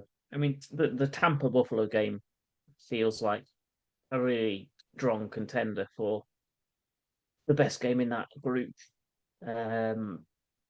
Tampa, top of their division, Buffalo fighting to keep pace with the Patriots. What do you reckon in that one? Yeah, for me, I think you were in agreement, and it was Nyosa that went with the Bucks. I would love to be proven wrong at some point, but when the Bucks play a good team, they just don't get over the line. And they do have a few injuries and a few players out. Bucky Irvin's still out. Mike Evans, Chris Godwin, I don't know if he's playing this week. But it just feels like the Bucks are destined to fall short. And Buffalo can't afford any more slip-ups because the Patriots are rocked in ahead. So, both teams have to kind of prove something to me. The Bills have to prove that they're, still fighting for the division and win the game. And the Bucks have to prove that they can beat a good team at some point. Yeah, that's why I lean Buffalo as well. It feels that much more important for Buffalo than it does for Tampa. And Tampa have got to travel to Buffalo in the middle of a cold snap, which is not gonna, not gonna help their chances. But you're right, it's important for the Bills. They've got to really get back on the horse after a couple of disappointing losses to divisional rivals, particularly the Miami game last week, where they were big favourites for everyone involved and really just didn't turn up. So, yeah, it'll be interesting to see what happens there.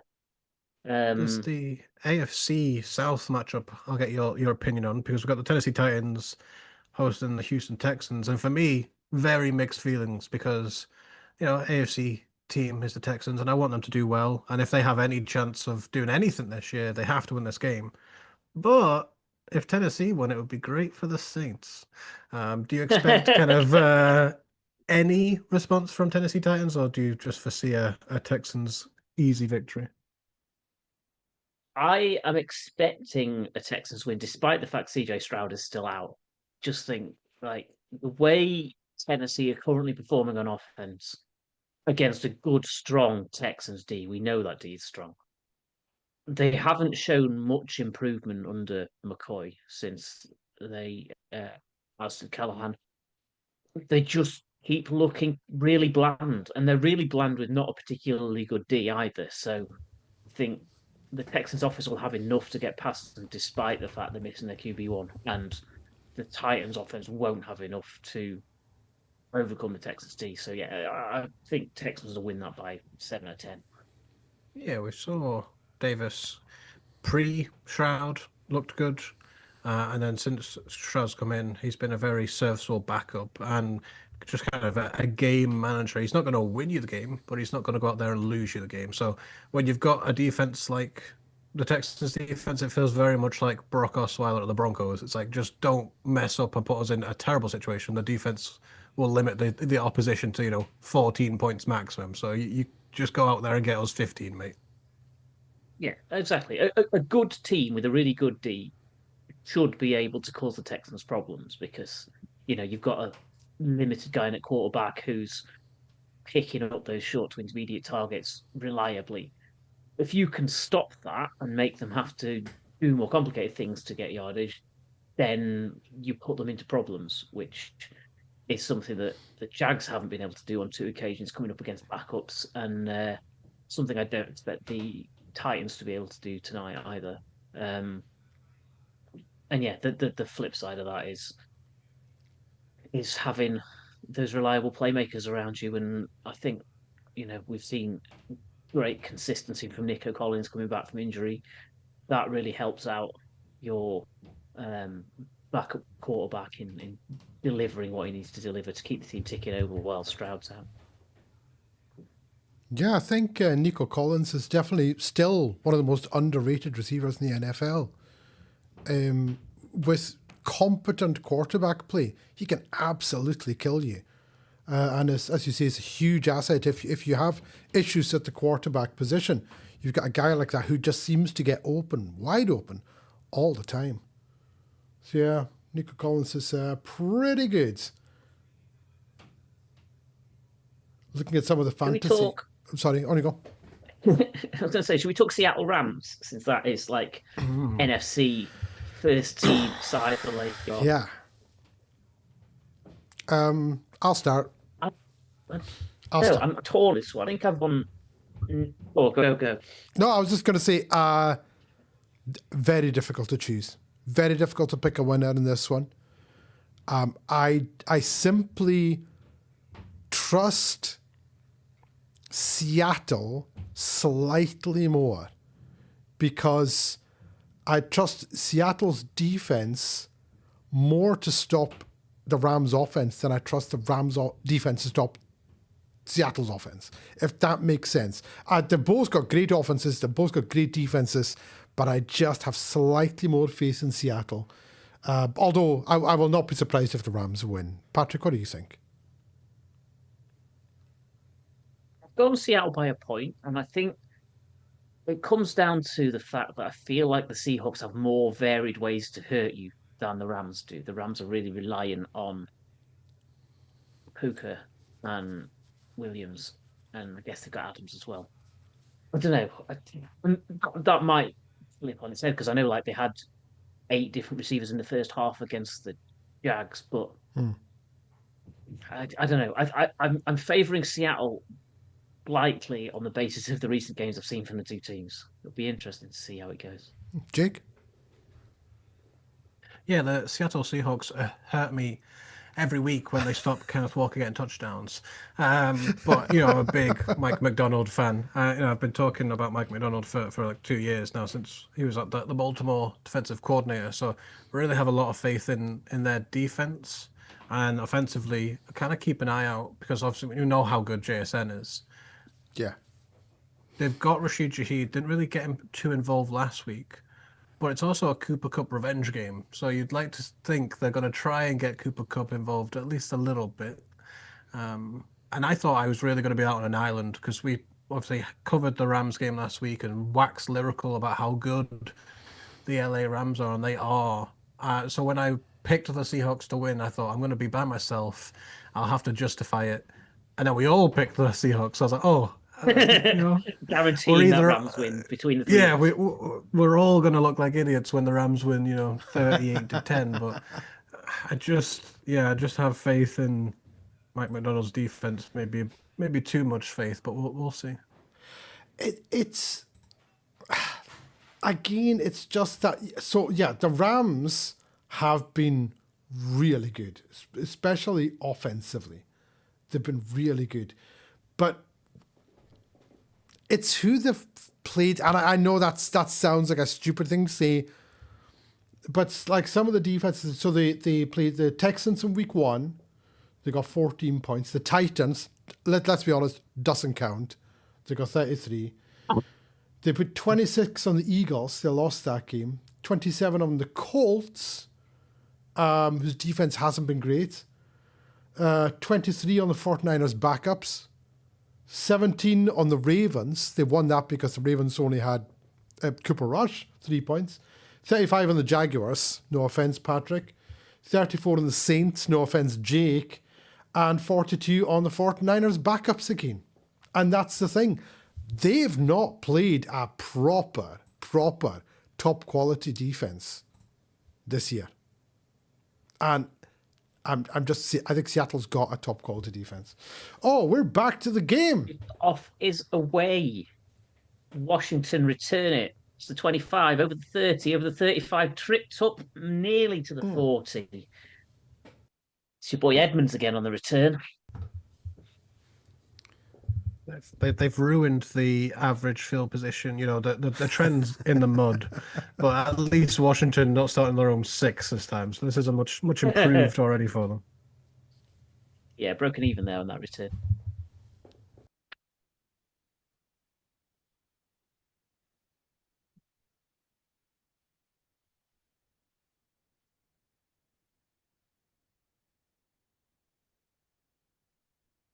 Getting Mike McDaniel's thoughts here coming out of half. We'll see if they make any positive changes. Mariota takes the shotgun snap, fakes the handoff, drops back to pass, pitches it out to his running back, Rodriguez, who spins off the first DB, but is taken out without any further gain by the second guy in. Gain of maybe 7 on first down, which is solid. They'll want a touchdown here, I think, obviously, but, you want to take that step away from Miami. Top analysis from Patrick Jackson. Interesting to see coming out of the second half. Again, Rodriguez getting the start and the bulk of the load. 2nd and 4, Mariota under center, 6 on the play clock. Making some adjustments at the line. Takes a snap with a second to go, pitches to Rodriguez, who finds a crease and makes a gain into Dolphins territory down to the Dolphins 41. Nice play there. 12-yard gain, moving the chains, following the lead block of one of his tight ends. Yank off again.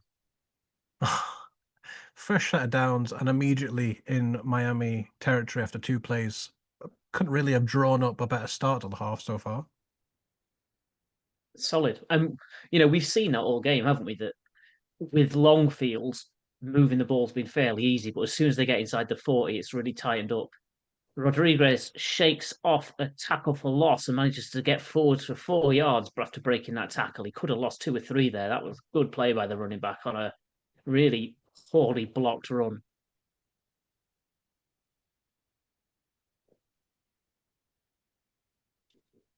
He's getting a well-deserved rest after that play. We'll see if they go an empty backfield or if they've just substituted in probably Big Bill. But Zach Ertz on the sideline as well. So 2nd and 6 and 2 of your main guys you've gone to on the sideline. Yeah, he's got Debo lined up to his left and Merritt round up to his right on shotgun. He hits Debo, who comes out of the backfield, 1 yard short of the line to gain. 3rd and 1 coming up for the Commanders. No one covered Debo until he had the ball in his hands. Mariota stood tough in the pocket, took a bump from a DB, Dodson, who was blitzing in on him, but completed the pass to Samuel relatively unopposed. See how they line up on 3rd and 1. Yeah, right in kind of field goal range at the 32, I think it is. So it'd be a tough decision if they don't get it. Tight shotgun formation, hands off inside to Rodriguez, who finds a massive hole and breaks it to the 20. Oh, you tripped up at the last, otherwise that was a running touchdown. That was a shoestring tackle. Ashton Davis, the safety, brings him down, but not before the Commanders hit the red zone. Yeah, the line swept to the right, and he puts it back to the left behind where the flow of the linemen were going. Found a lane, and yeah, last man between him and the end zone brought him down. A rare 3rd down conversion. It's always nice to see. Mariota takes a shotgun snap, hits Debo underneath, and Debo crosses the field right to left, slams his way into some players at the 2, falls into the end zone. That's going to be the first touchdown of the game, I think. He broke the plane before he hit the ground. They haven't signaled it yet, but I'm pretty sure he was in. Looked like it. And that is about as good of a response from Washington to open the half. A very quick, flowing offensive drive, no penalties, and resulting in our first touchdown. Real tough running from Debo, because he hit the first DB about 2 yards out. 2 more came in on him, and he dragged all 3 of them into the end zone, twisting his body so he fell backwards into the end zone over the top of them, keeping the ball off the ground and himself off the ground so he wasn't down by contact. Extra point about to be taken. It's up. It's good. Right down the middle. 13-6 Washington. Ask and you shall receive. A much better start to this half. And now the ball firmly in Miami's court to see how they answer to that, because Washington have just laid down the gauntlet. They have indeed. Yeah, Very much so. They've really shown there that we've come here to play. Second half, running it right at you. Quick throws. Debo Samuel is a tough man to bring down. And there you go, 13-6 in our game. And we've got some points. Got some points in this game. It was an interesting play, that touchdown play, because it looked for all the world like they were going to swing it out to the running back who flared out that way. And then instead of hitting the running back that everyone bit on, they threw it to Debo, who was ahead of the running back, looking like he was going to block for him. And because they were going in to try and stop the running back, he was able to make the reception and cut across the field to the far side. And once Debo gets an open space like that, he's powerful enough to take things home. Yeah, Cliff Kingsbury's done a pretty good job since taking over as offensive coordinator. Obviously, had his attempt at head coach, maybe didn't go to plan. But if he keeps this up, there's not a great lot of options out there. And there are certainly some opportunities. You know, we know that the Titans will be looking for a head coach. The Giants will be looking for a head coach. So even if you're 3-7, you know, the players still have a lot to play for, and so do the coaches. They still want to be putting out good film. Absolutely. Yeah, there's a lot of shop window stuff could be going on here for the guys on the last year of their contracts.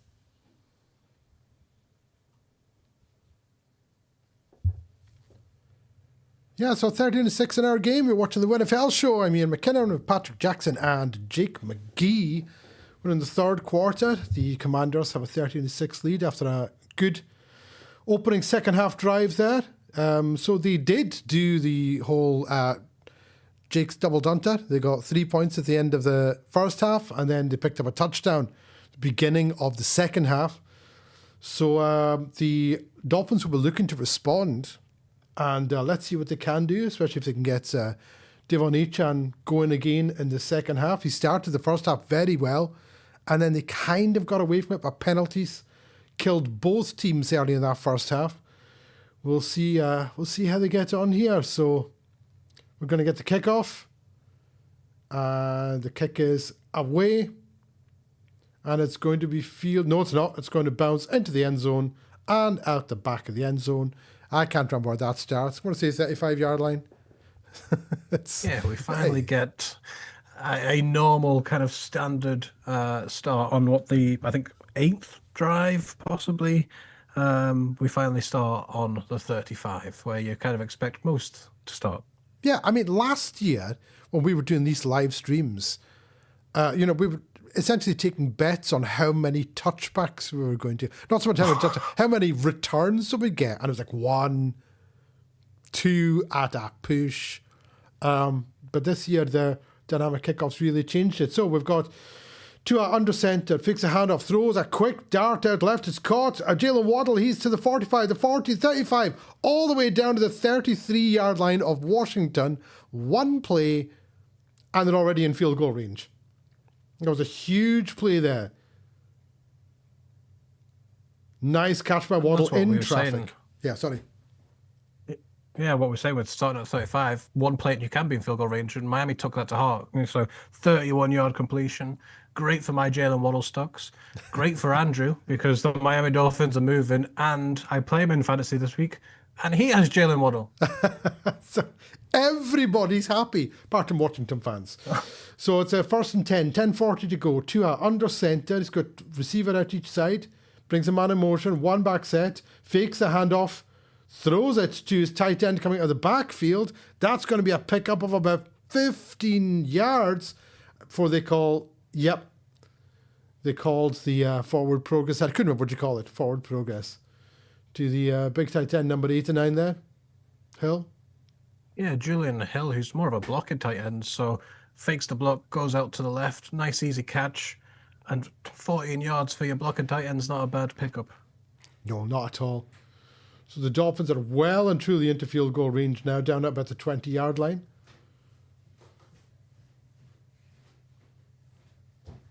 It's 1st and 10, 2 on the shotgun, brings him on in motion. Single back behind him is Echan, gets the hand up, but he is going nowhere. Tackled. Yeah, I think he did well to get back to the line of scrimmage. That's going to bring up a 2nd and 10 from Miami from the 20.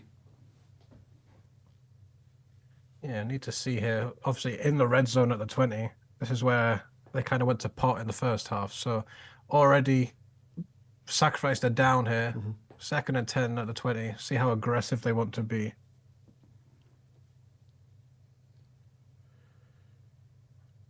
Echan behind Tua. This time he's in the pistol, and that looked like offside. And Tua just throws that away. I'm not sure. Yeah, I think they're going to get encroachment on the Commanders there. So that'll be an easy 5-yard pickup for the Dolphins.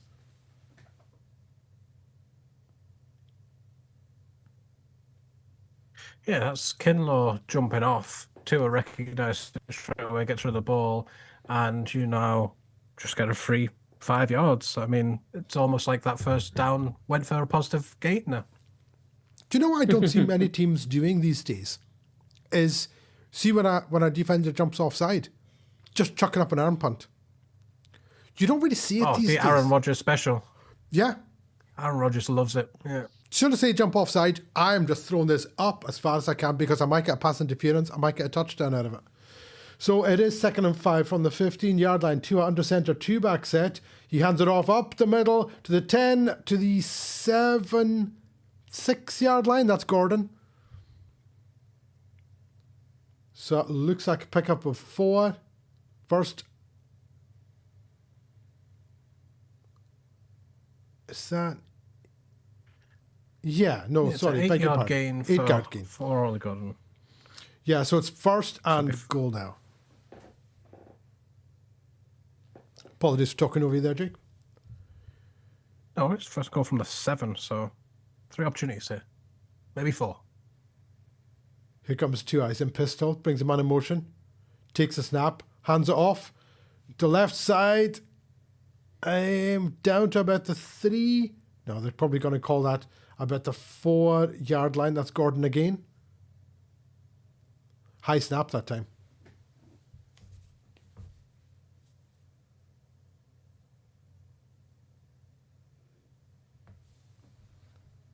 Tua did well to get a hold of that snap.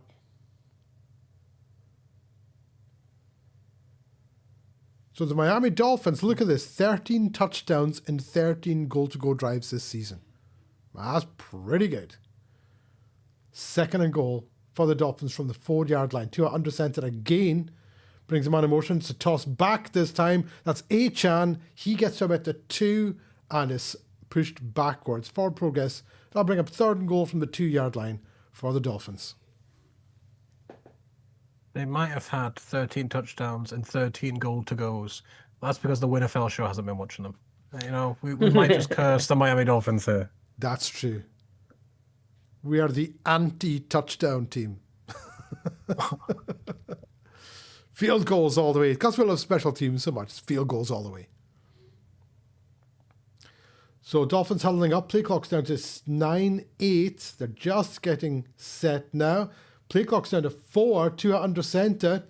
Brings a man in motion. Play clock down to 0. Hands it off. It is Gordon. He is absolutely stuffed. He may have lost half a yard. And that is going to bring up 4th and goal for the Miami Dolphins. I don't want to say we called it, but it just felt inevitable. The commentator curse of, putting that stat up there, 13 touchdowns, 13 goals to go. You could put the kettle on, this is going to be a touchdown. It's like, But 4th and goal from the 2, down a touchdown. Oh, you go for it. As Patrick mentioned at the start, you're 3-7. What do you have to lose? Nothing. And they are going for it. Tua and the pistol. 4 receivers set. Each hand in the backfield along to Tua. Brings him on in motion. Gets a stop with just 1 second to go. He throws it. It is incomplete. That was into traffic. Don't know what he was thinking. Looked like Dawson was wide open at the back of the end zone. Didn't even see him. It's a turnover on downs. And the WinFL show touchdown curse strikes again. That was great PBU from Bobby Wagner. That was an excellent play from Bobby Wagner. You're right. But Dulcich, you'll see him just coming into shot. It looked like, I'd need to see the replay, it looked like he was wide open in the back of the end zone there. But there you go. It's 13-6 in our game. The Commanders take over with a 13-6 lead, albeit on their own, 2-yard line.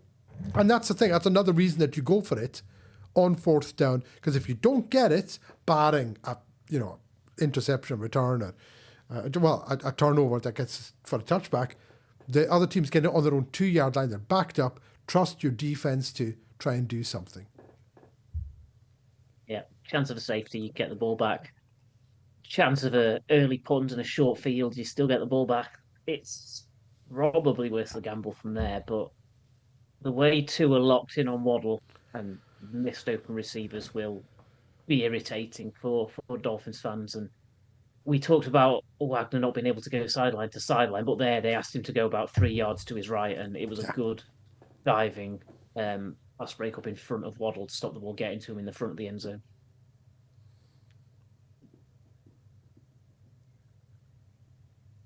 Yeah, it's a pretty positive drive in response from Miami. Disappointing to come up with 0 points at the end of it. But, we'll see if they can capitalize on the very poor starting point for the Commanders. Most of the plays have been starting at the 20. Miami are definitely winning the their field position battle, because we saw Washington start at their 6 and get absolutely bailed out by a very soft defensive pass interference. Now they're on their 2. I doubt they'll be so lucky. So they'll absolutely take the Dolphins committing another penalty to get out of this situation. On the subject of goal to goes, 13 out of 13, now 13 out of 14. Is 13 goal to go opportunities good in 10 games? Like 1.3 a game seems pretty low to me. No, it's not. It's a great conversion rate on your very few opportunities, but still,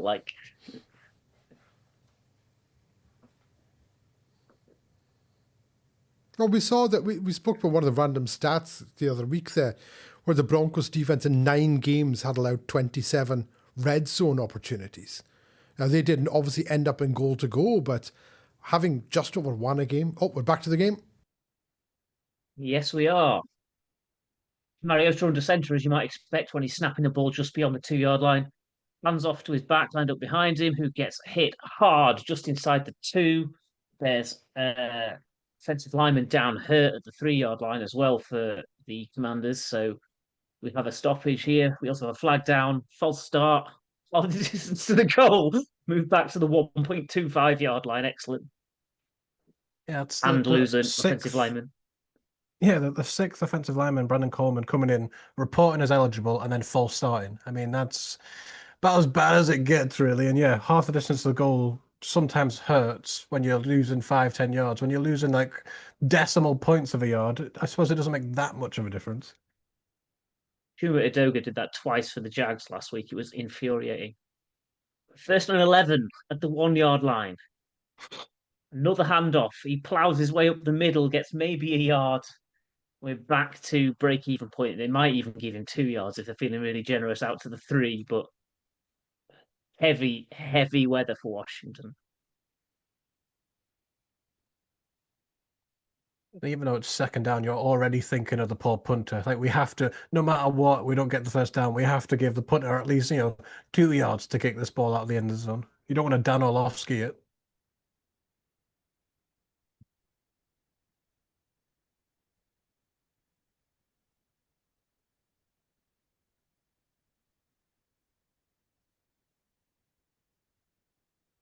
Second and 9, back in shotgun, fakes the handoff, stands in his end zone, retreats, fires out to the left. Moore is forced out of bounds by Jack Jones. There's a flag down. The ball, I don't think was catchable. It was thrown so far off the pitch to the left-hand side. McDaniel is pointing at the spot where the flag is as saying, like, that was an uncatchable ball, so why are you flagging it? And it's Jack Jones again. This is exactly like the 6-yard line start for the Washington Commanders. They picked it up for an uncatchable ball. But yeah, he basically tackled Chris Moore on the sideline as the ball arrived. The ball hit him in the back of the head. To be fair, if That's I was worse than the one that he did get flagged for. if I was Mike McDaniel, I'd be raging at that point. I'd be losing my see. This is why I would get ejected for every single game. Screaming at refs.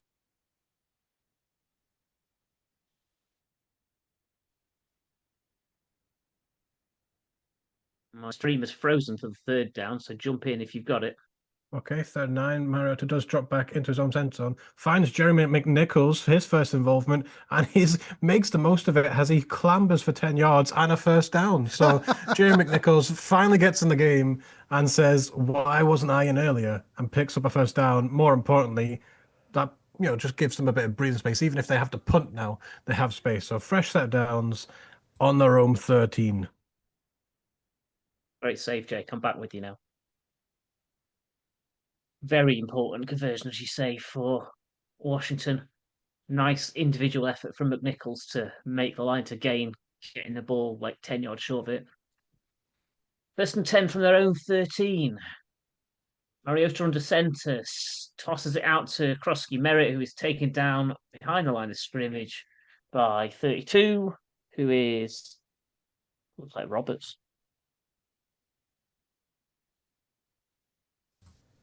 Good tackle. Badly blocked off sweep sort of play from the point of view of the Commanders. Didn't really give the back a chance to get going once he'd taken possession. I did like NFL Network were showing the important games coming up and showed Dallas versus Las Vegas. No offense.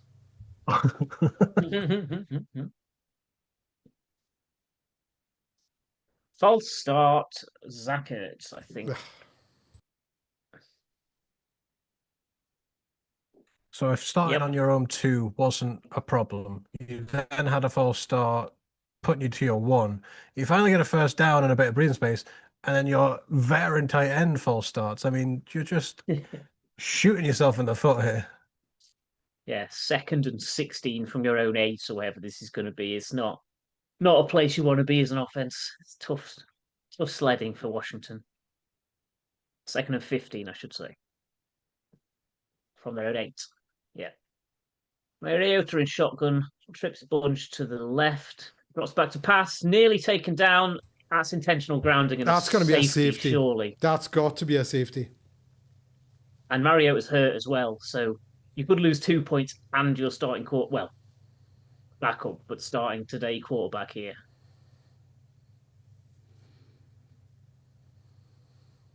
They're saying the ball made it back to the line of scrimmage, so he avoids the intentional grounding. That is a baffling decision from the referee. He threw the he ball wasn't even facing out the looking. back of his own end zone over his right shoulder. Dear God. Uncatchably off the field to the right. He's been watching too much Michael Penix with that pirouette there. I can't believe they didn't call that intentional grounding. That's insane. They've got to call it in hindsight. They've got to relook at that. It's as obvious a throwaway as you can ever possibly see. That was a guy heaving it somewhere safe. Mariota is still down. It's terrible for the Commanders because this is an official kind of injury timeout to obviously see if Mariota's okay. But it does give them more time in the box just to maybe say, did we get that one wrong? Should we? What are you doing in New York? Earn your money because there's no other games going on for you to be distracted by, right? Get on this. I can't see how that stands. I've obviously got no audio here of the game. What are the commentators saying to that? Surely to God they're saying that's a safety. The only comment really so far has been that, it made it back to the line of scrimmage. So it's, fair game. But as he pirouettes and throws the ball into, row D. Yeah. It shouldn't matter how far forwards it gets if you're clearly not targeting anyone. If you're just trying to get it away from everybody and avoid taking the sack. I've heard of no-look passes, but that was literally behind himself. So I would fair play for being able to throw it 30 yards over your own shoulder. But that's not the point. That is intentional grounding. That's a safety. I bet you... and the fact that he had to throw it on the spin is why he's got hurt, I think, just trying to twist and release. So he may have saved them 2 points, but at a cost to his own legs. Yeah. If Mariota does go down, we get to see the absolute veteran of about 19 teams, Josh Johnson, I believe. Oh, is it Josh Johnson? Yes, we do. It's Josh Johnson as the third string / backup now quarterback. Well, we know this is going to be exciting. If Josh Johnson gets in the game. Defending a 7-point lead for 3/8 of a game.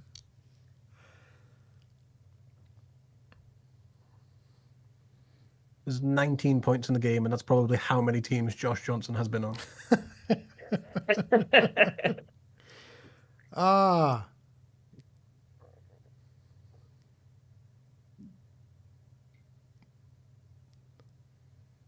mean, that's the most exciting thing. Sorry, Jake. I was going to say, even if they stay with it on the field, it's still 3rd and 15 from your own 8, potentially with your quarterback on the sideline. I mean, it's either way not a great situation. You're most likely just going to run the ball off, punt it, and then hope Mariota is, fit.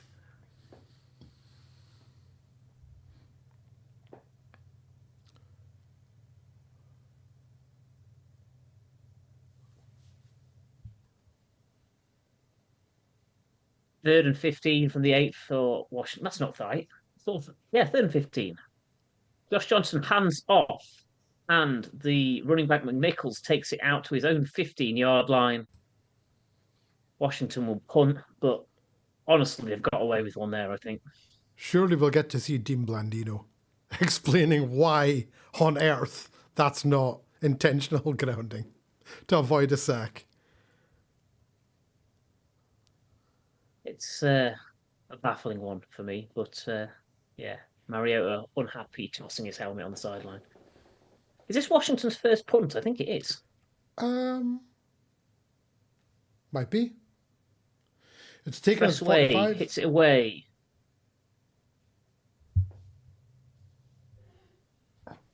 Taking the 45-yard line. Absolutely. Sorry, I don't know. I kind of got lost in there. I thought that Patrick had given up commentary duties. I started, then Patrick started, I stopped. Jake started, but I started talking over him. Suffice to say, the Dolphins got the ball back. Around their own 45-yard line. Apologies, gentlemen. That was a bit of a Buddha from my point of view there. it was Tressway's first punt. I would like to comment that when Marcus Mariota went to the sideline and threw his helmet in disgust, it fell incomplete. He missed the hook it's supposed to sit on. So a further incompletion to Marcus Mariota. Didn't look like he was going over to the blue tent or kind of had anyone injury-wise looking at him. So we'll see if he starts the next drive for Washington. But pretty good field position for Miami, their own 44. The now most improved field position of the game. There you go. Very improved. I still can't believe that call. that's not a safety. Is just baffling. If the Dolphins lose this by 1 point, then, oh my word, there will be words spoken about this one. We've seen some really, really bizarre calls this year.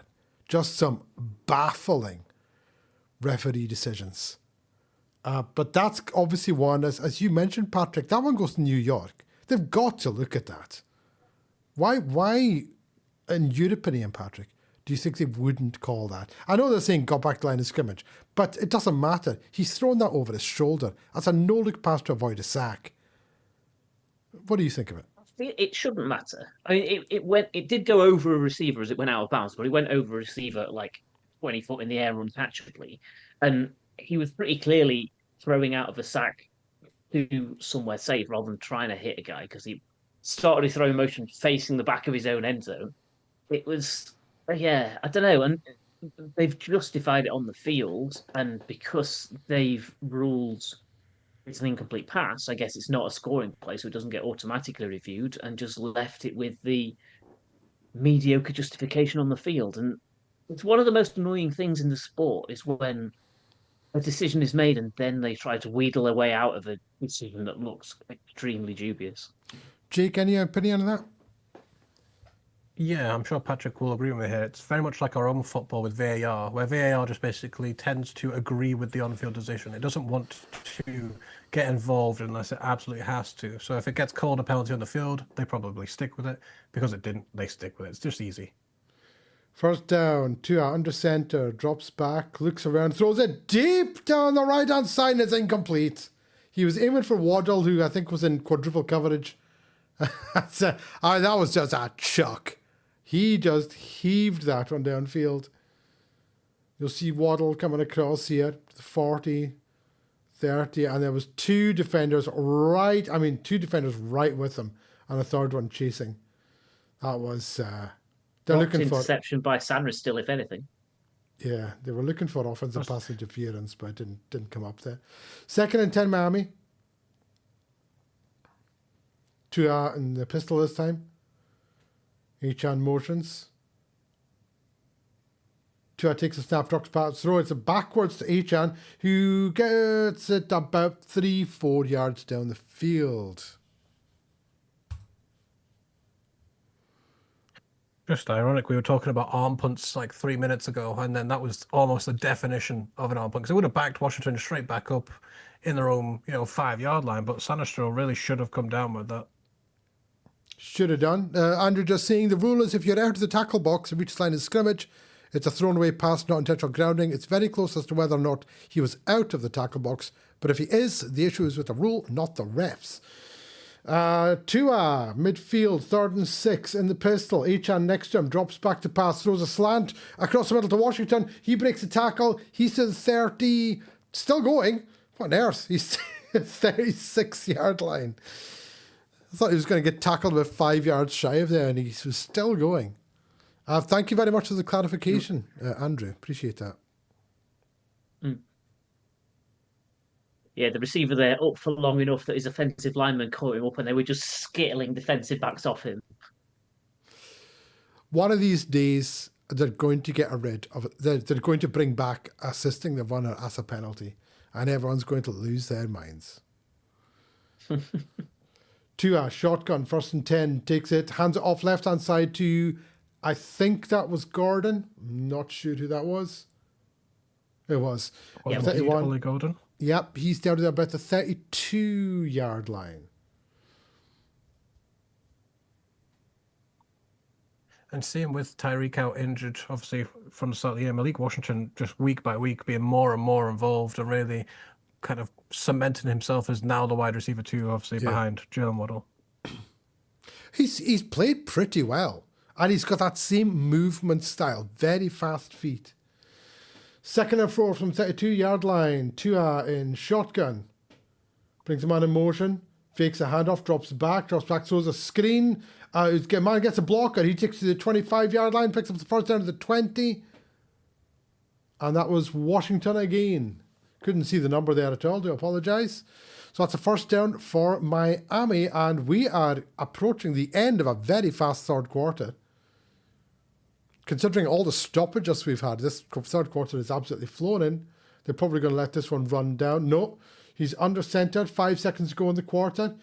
3, 2, 1, zeros. And I think Washington player jumped offside, had no idea how much time was left before the quarter ran out. Incredible. There's no way he jumped offside. No foul. They pick up the flag. No foul. Yeah, the defensive coordinator, well, in this case for Washington, Dan Quinn being a defensive-minded head coach, would have lost his mind if you just completely lost track of the play and jumped offside as the quarter ends. Yeah, I was literally down to 1 second, 0, and he jumped offside. So I don't know what to say. I've seen those called. Hey, we've seen teams not get called for delay of game when it's been sitting at 0 for about 3 seconds. And you're going, someone please call delay of game in this one. So I'm surprised he didn't actually call him for that. But there you go. There you go. It's 13-6. The beginning of the fourth quarter. The Washington... Wow, what's wrong with me? Commanders... Doesn't begin with an R. Washington Commanders are 13-6 over the Miami Dolphins in Madrid. You're watching the WinFL show with me, Ian McKinnon. We've got Patrick Jackson and Jake McGee. If you haven't subscribed to our channel already, please do so. We're just a handful away from reaching the magic 100. That's what we're looking for. And I'm going to go and get myself a refill.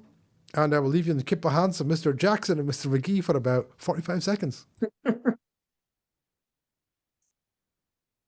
Yeah, I'll be interested to see which way this one goes in the fourth. Dolphins driving to tie things up, and I don't know, they feel like the more convincing team to me, although they're behind. What do you reckon? Yeah, I mean, I expected Miami to win this game, and I expected their offense to finish drives, and that's where the issue's been. So now that they're back in the red zone, they can't afford to not come away with a touchdown. We saw, obviously, last time they got all the way down to the 2 and went for it. So I'll be very surprised if we don't see more of the same, where they stay aggressive, they utilize basically all 4 downs, because, you know, at 3 and 7, down 7 points, you might well utilize all 4 downs at this point. Yeah, they haven't had enough defensive stops today to be able to say, okay, we can maybe do this with 3 field goals. We don't need to don't need to get it all on this drive. And just talking to Neos's kind of setting up and planning, I've got multiple bottles of water with me, and I planned for this moment, so no breaks for me. I've got multiple drinks on deck. I just got a very fortunate offer of an extra coffee, so I don't know if you need to get up. See, no staff at my house, so.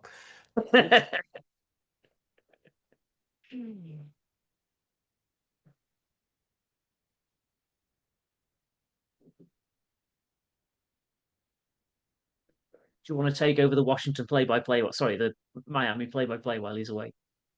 Yeah, if we get a play. Oh, Niels is rushing back like he's Ollie Gordon. Perfect timing. Looks like he'll be back just in in the time. Shotgun. We start the fourth quarter, 2 on the shotgun, ball first and 10, 20-yard line. I don't know what the heck. It's a direct stop to Achan, who goes about 8 yards further back and then runs forward. Somehow picks up some yardage and gets him. It's an 8-yard gain on an insane. I had no idea what happened there. It was a direct snap. Tua faked it like went over his head. He faked me out. Achan nearly lost 10 yards, should have lost 8, and picked up 8. So An incredible run by Echan there. That gets to go down as a 9-yard pass from Tua because he caught the snap, threw it forward for Achan, then pretended it was a high snap 3 seconds after the snap had gone. Wild play design, terrible tackling, 9-yard gain. 2nd and 1 from the 11.5-yard line. Tua in the pistol. Echan next to him. Hands off to Echan. Up the middle. He's got the first down. He picks up about 3 yards. They're all pushing and shoving each other. They've called forward progress in that one because it's not the Eagles. And that's about a 3-yard pickup for the Miami Dolphins. Andrew says, I love Echan so much. You should. He is an exciting player, Andrew. And Andrew loves him even more because he has him in like 95% of his fantasy leagues, including the main one that we're facing today. And just, if I could ask for anything, it would be Devon Achan not to get the touchdown. Ollie Gordon needs to come in and Zach Charbonnet this. It's 1st and goal for the Dolphins from the 9-yard line. Tua, shotgun, back to pass. Throws it left-hand side. I think he overthrew his receiver, Dulcich. Couldn't really tell if that was miscommunication or just a bad pass. It was good tight coverage is what it was.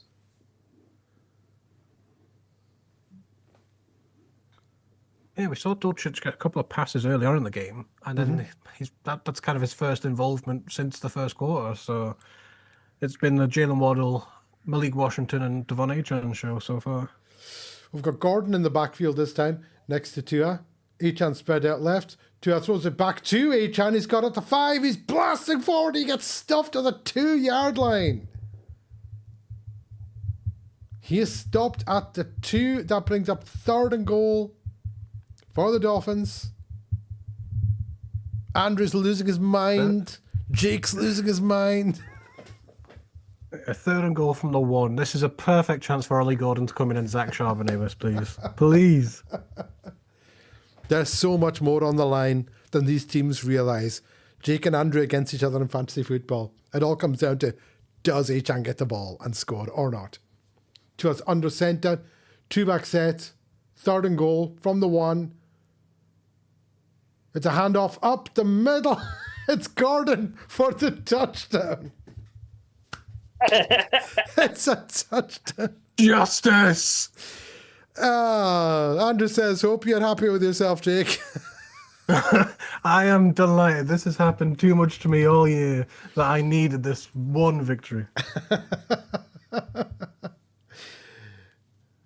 See, some people don't like fantasy football because they feel it's kind of ruined the game. It absolutely hasn't ruined the game.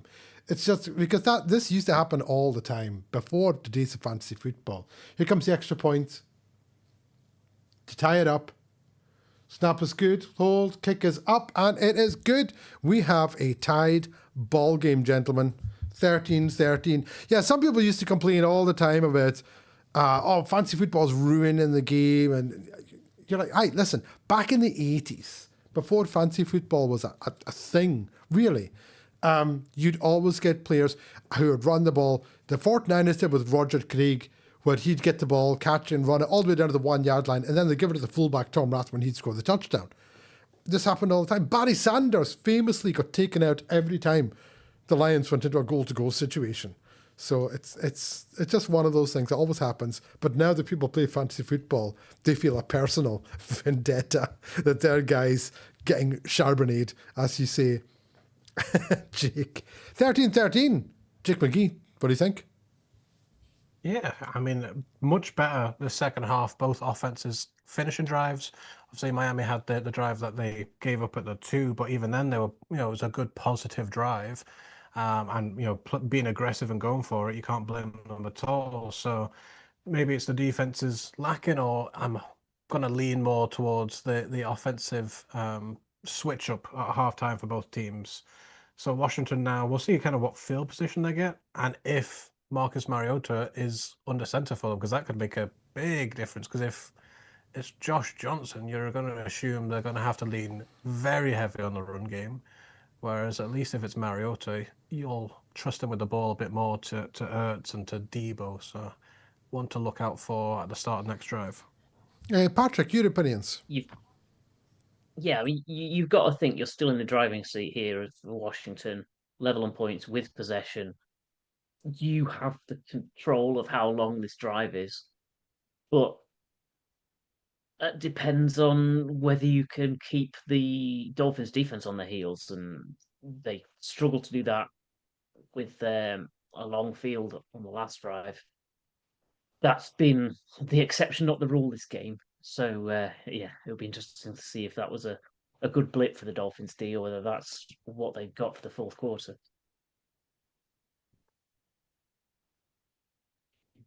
You're watching the WNFL show.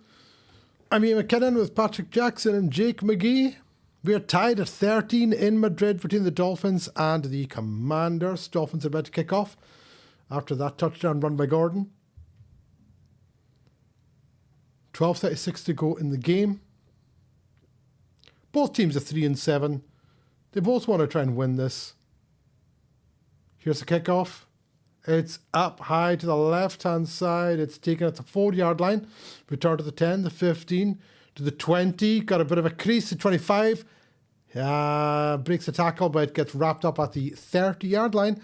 That is where the Commanders will start. Mariota is running out. Patrick Jackson, take it away. Yeah, solid return that gives the offense a good starting field position. Tackled by pretty much the first man he ran into, but at least the blocking was good enough for him to get it up to where he got it up to, the 25. Mariota breaks the huddle with play clock hasn't even started yet. We've got 12:29 to go in the game. It looks like we're under center for the first snap, with two backs behind him. One of his tight ends lined up as a fullback, pretty much. Mariota takes a snap, toss sweep to his running back, who gets to the edge without being touched and gets it out to the 40. Good rush from Krosky Merritt. Good gain on first down, must be about 15 yards. Yeah, he was struggling so far. It had been all Rodriguez, but Krosky Merritt was 4 for about 6 yards. So to break off a 10-yard one, get a fresh set of downs, will also do him the world of good. One of the few times they've run that toss sweep play today and blocked it well enough that the back can get some momentum without being immediately swarmed by people. So bodes better for them, I guess. The Dolphins, Juju Brents is down, so we've got a slight delay while he's treated.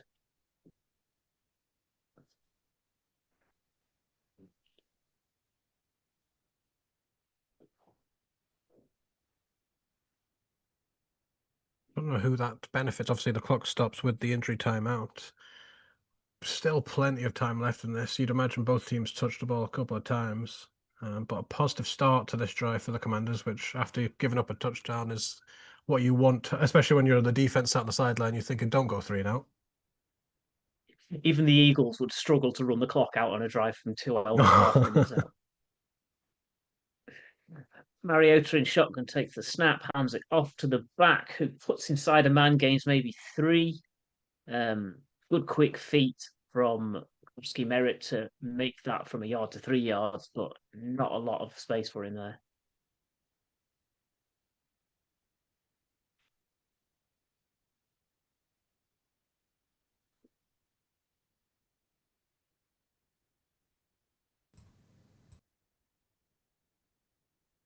Second and 6. Mariota alone in shotgun this time. 4 receivers out to the right, 1 to the left. Screen pass to Samuel, gets tackled immediately at the 41, loses maybe 3. Will be at 3rd and 9. Telegraphed a little bit. I think the Dolphins read it and swarmed it immediately. A 3rd and 9 on your own 41. Kind of no man's land here. So we'll see if they go for the first down or they play with 2 downs, which is risky. Yeah, absolutely. Mariota still in shotgun. McNichols to his right. Debo crossing the formation to the left-hand side, but very tight formation. Everyone's within the numbers. Takes a snap. Designed run. Mariota on the rush. He's made it. He's broken cover. He's down to the 35, to the 30, to the 25, to the 20, and out of bounds around the Dolphins 23. 50 for an old man. Good effort, sir. After love when he takes the helmet off and you see a bit of grey hair, you're thinking, Marcus Mariota's still a young pup. He'd only just come into the league, but he's been here for some time now. But yeah, still has the legs to take them 44 yards on a 3rd and 9 and get them completely switched field position into the into the red zone. He's still got wheels.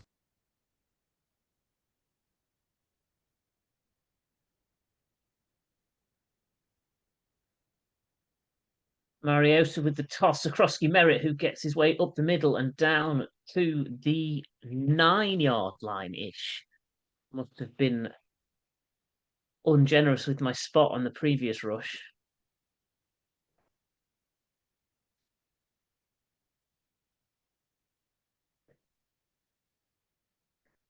Not as ungenerous as the NFL currently said 2nd and 7, then changed it to 2nd and 8, when it is in fact 2nd and 4.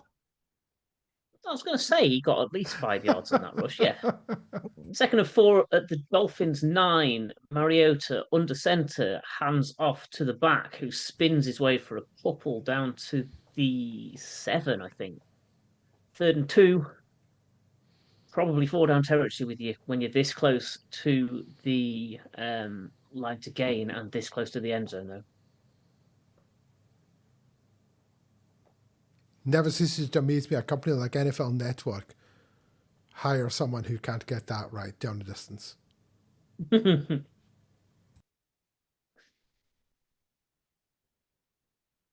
and 2 at the 8. Oh, Debo in Wildcat takes the snap and rushes up the middle for 3 yards. He's just inside the 5-yard line. That'll be 1st and goal for Washington. Pulling out all the funky stuff there. Juju Brent's on the sidelines for the Dolphins, looking in deep discomfort, being helped back to the locker room. Yeah, they saw the Dolphins with the 2 shovel pass forward, fake high snap, and said, we've got a bit of trickery too. Bringing out the classic Wildcat. The Jaguars made that famous, really, I would say. I would say the Dolphins. It does make you wonder why you've got Mariota out wide for that, though. Mariota takes the shotgun snap, hands off, and the running back takes it up the middle for 1 or 2 yards, enveloped in massive defensive lineman. Zeke Biggers leading the tackle on Frosky Merritt there. It's a good name for a defensive lineman. He is as well. He's huge.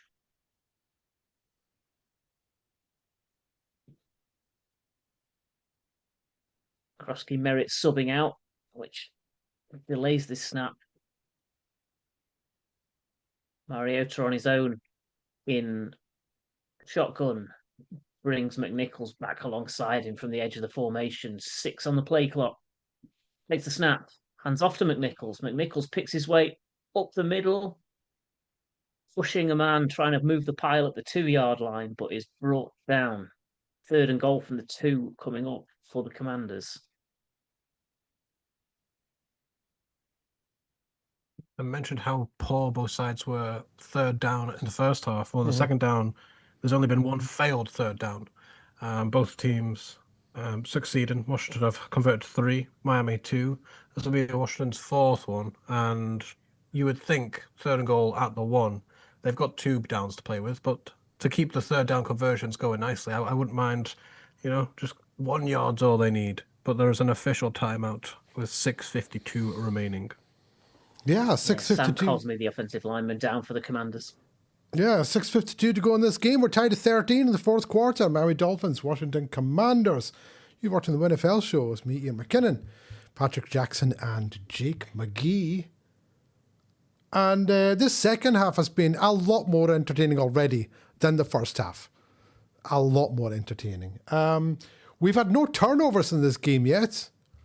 Don't like to curse anyone. Yeah, we're going to have a fumble on the goal line from a running back then. Is that what you're setting up as we come out of break? No, that's not what I'm saying. I'm just saying, currently, we've had no turnovers in this game. That's all I'm saying. Well, Miami the closest turned we've over come on is that downs. Jake's got a point. Yeah. Jake's got a point. Miami did turn it over on downs. So That's that out the window. Yeah, and we had the interception off Sammerstill's chest as well, which was close, just couldn't quite squeeze it. Does the missed That did field feel goal like count as a turnover? well, I suppose it does. you could say so, because it gave the best field position of the entire game up until that point, so it certainly made a big difference. All right, I take back what I said about no turnovers. We've had no big mistakes from either quarterback, which I think is very important for Tua. I mean, I completely agree with Patrick. Sanistrell should have had that interception. It was basically an arm punt from Tua. But we've seen no fumbles. All the running backs have ran pretty well. I mean, McNichol's very rarely in the game, but when he is, makes the most of it. Bill's kind of trucking along nicely occasionally. Rodriguez been the feature back for Washington. And then Miami's obviously got Achan, who's just phenomenal. And then Ollie Gordon coming in and getting the touchdown. The much important touchdown for my hopes. Yeah, Here I don't want to be too critical on Sammerstill because he did cover the guy all of the way across the field, stride for stride. So it was a good effort to be there. But once you've made all that ground and you're the first person the ball hits when it comes in like that, he was the closest person to making a reception there, and he'll want to have brought it in. He'll be hoping Washington win this game because it'll make it a lot easier in the film room on Tuesday to go, well, don't worry, boys, we won the game, rather than not. 3rd and goal. Mariota under center takes the snap, hands off to the back, who is stuffed immediately. No gain, maybe even a loss of half a yard. Decision time for Dan Quinn now. Do we go for it? Do we take the 3 and try and hold Miami? You go for it, right? Dan Quinn's fairly... Surely you do go for it. But it's Rodriguez that came in, didn't get it. And yeah, Dan Quinn, 3 and 7. Not where you want to be after being in the NFC Championship game. But what does a field goal really do for you here? Obviously, it gets you in the lead, but Miami, the offenses have only been stopped by themselves. Going for it got him for the championship game, so.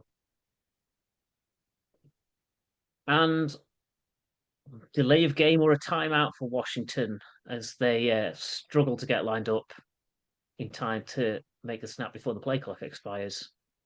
Yeah, so Commanders timeout. And to me, that means you're still going for it, because if you're not going for it, you just take the delay of game and take the field goal. And you're angry that you didn't get the playoff, but at least you still get the 3 points. If you're wasting a timeout with 6:06 left, you have to go for this now because you've got one less timeout to play with later on. So they've kind of shown the hand here. And Miami just need to get this very important stop. Yeah, if you take the timeout and then kick the field goal here, you'll get crucified afterwards. I'd be loading up Twitter and Jair Gator would be probably losing his mind. Yeah, and knowing the speed he gets things out, he'll have it out before the 9 o'clock game.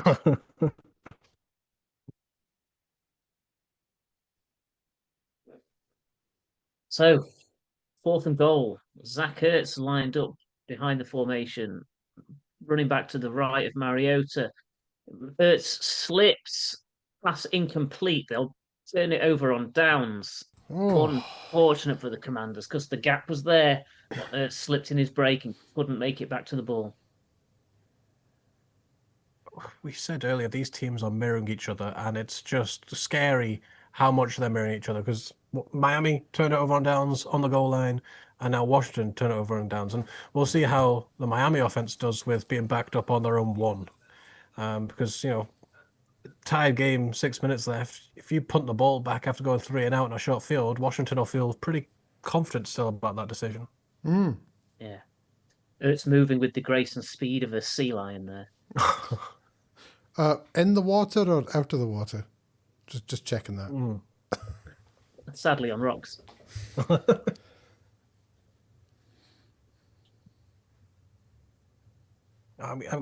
Prediction time, because Miami are one of the few teams with a fullback and actually using the fullback.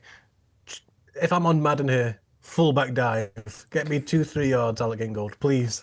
Well, you've got to, number one priority, you can't just assume you're going to go down the field and score. number one priority, you have to assume worst case situation, which is we're going to punt. So if you're going to punt, you've got to get beyond your 5-yard line. That's a must to give your punter that 15-yard cushion. So that's the first thing. Absolutely, I'm with you. Just get 3 yards, 4 yards in your first play, and that'll do. The other thing is that if you are going to drive all the way down the field, score a touchdown, or possibly, kick a winning field goal, you want to take as much time as possible. So you start by running the ball. The first play should be nothing but a run. Of course, if they do a pass here and it goes for 20 yards, I'll look like an idiot. 99-yard touchdown pass to Malik Washington incoming. I mean, possibly. But the Dolphins should start with a run here. The good news for the Dolphins is they know that with this team, there's no such thing as intentional grounding. So pass has less risk.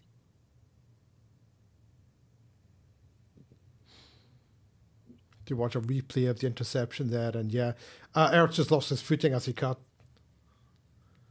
Speaking of cuts, he's got a cut in his head.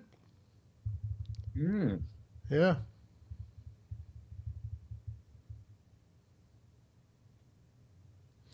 First and 10, Miami from their own 1 and a bit yard line. Tua is under center, brings a man in motion, and now he changes the play.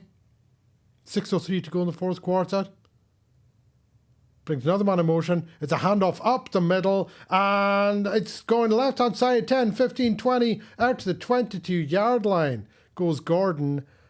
It's exactly what we were looking for. A run on first down. You need to give yourself some breathing space. The highlight to Bobby Wagner there, who just got blocked right off the ball. Nicely blocked from Jalen Waddle as well on the outside. Number 18, I can't remember who that is, for the Dolphins, had a very nice block on the left-hand side. So that's our first Ollie down. Gordon after every run looking like he's just an... Sorry, who was that, Jake? Nick Westbrook-Akine with right. So first down, it's a pass from Tua out left, and he is immediately smothered. That was Achan. That's another backwards-looking pass. He loses about 3 on the play there. I don't like these calls.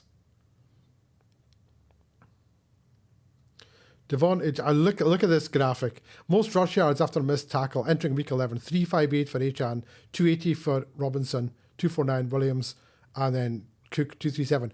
Jonathan Taylor 548. It's insane. It is insane. 2nd and 13. 4:39 to go in the game. Tua in pistol. One man behind him, brings a man in motion. 3 seconds left in the clock. Tua, straight drop, throws a slant. It is dropped by Jalen Waddle. He would have had about 10 yards there. I couldn't tell if the defender got a hand in there or if that was just a drop, but the ball comes incomplete. And that's just a drop by Waddle. He did have a man coming across him, but that's just a drop. 3rd and 13 for the Dolphins. 4:30 to go in the game. Tua in the pistol, got a man next to him. Takes a snap. Straight drop. Looks. He's going to get sacked. He gets out of it. There is a flag down. Tua's rolling out to his left. He's going to get sacked. What is he thinking? He gets dropped to the 12-yard line, but there is a flag. It's likely to be offensive holding. The Commandos coach is delighted. Penalty is declined. Brings up 4th down. Terrible call. Not so much call there. Just play. Tua was there trying to see the hold. Oh, the hold's right there in the middle. Yeah, that was getting called all day. Tua got out of it. And I thought, here we go. He's going to throw. And he ended up getting sacked anyway. So because of that, they just declined the penalty. And the Dolphins are going to punt. Oh, punters away as we're watching the replay. Drives his man back to the 36-yard line. Drops the ball. It is picked up by somebody. That I don't know who it is. Miami are saying it's theirs. It looked like a Dolphin fell on it. It's at the 42-yard line of Washington. Ref single. Miami ball. Miami keeps it. intended. That's how you gain 45 yards if nothing's working offensively. The Dolphins do indeed. Returner banging trouble, moving back into his right under the punt. He never looked comfortable. Mikey Sanders still again. We know this guy can't catch. Why is he back there catching punts? I don't know. But he is. And he made an arse of it. So Dolphins get a break. 1st and 10. That's the first proper turnover of the game. First proper turnover. And the Dolphins have a 1st and 10 on the 42-yard line of the Commanders with 4:11 to go in the game. We're going to a break for some reason. Not sure why. But they are. I think, the injuries that Patrick mentioned at the start, the wide receiver room being absolutely blitzed. McCaffrey usually deals with the punts as well. But the other returners are Deebo Samuel and Jalen Lane, and they can't really risk either of them getting injured because they don't have any other wide receivers. So they're having to use Chase Edmonds, who's just been elevated from a practice squad, and then Mike Sanders still on a punt return. You don't really want your starting young cornerback. Yeah, it's and to pay for it like that is as bad as it gets. But Miami, perfect first down call, and then a terrible rest of the drive, but all for naught because you've just been given an absolute gift. And with 4:11 left, there's the 2-minute warning, and Washington have 2 timeouts. But Washington, the way Miami can run the ball, this could be it. And if it isn't, they should leave a little time as possible. Hopefully, use some of those timeouts, and they're now firmly in control. They are absolutely. That timeout on 4th down for Washington now looms hugely, doesn't it? It does. And Miami Dolphins absolutely in control of this game now. This game is now theirs to lose. Because 4:11, Washington only has 2 timeouts, as you mentioned, the 2-minute warning already. Couple of first downs running the ball and, get the walk-off field goal. Or, of course, if they allow a touchdown. But if I'm Devon Achane and they'll try and let me through, I'm sitting down on the 1-yard line. That's what I'm doing. Burn those timeouts. I would be his biggest fan if he, after being Zach Charbonnet on the 1-yard line, then sacrifice his own touchdown to win the game. That would be the most admirable thing I can imagine. One of these days we're going to have to get Andrew on a live stream with you, Jake. Cruel. I can feel his disappointment, but it's not personal, but it is personal this week in fantasy.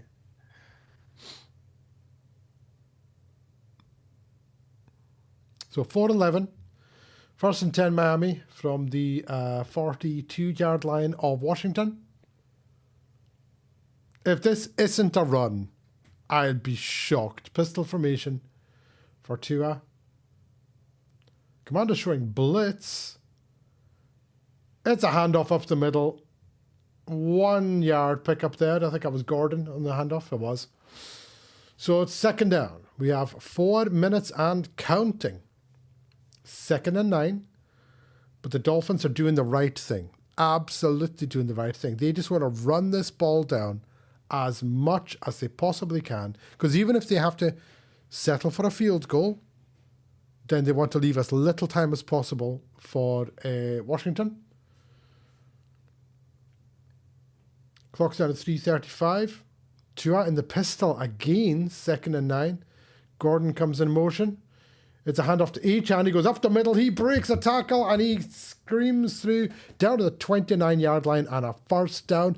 Washington is going to have to start thinking about taking a timeout. 3:15 to go. Yeah, that's perfect from Miami. Fresh set of downs, clock running, like you say, getting close to the 2-minute warning.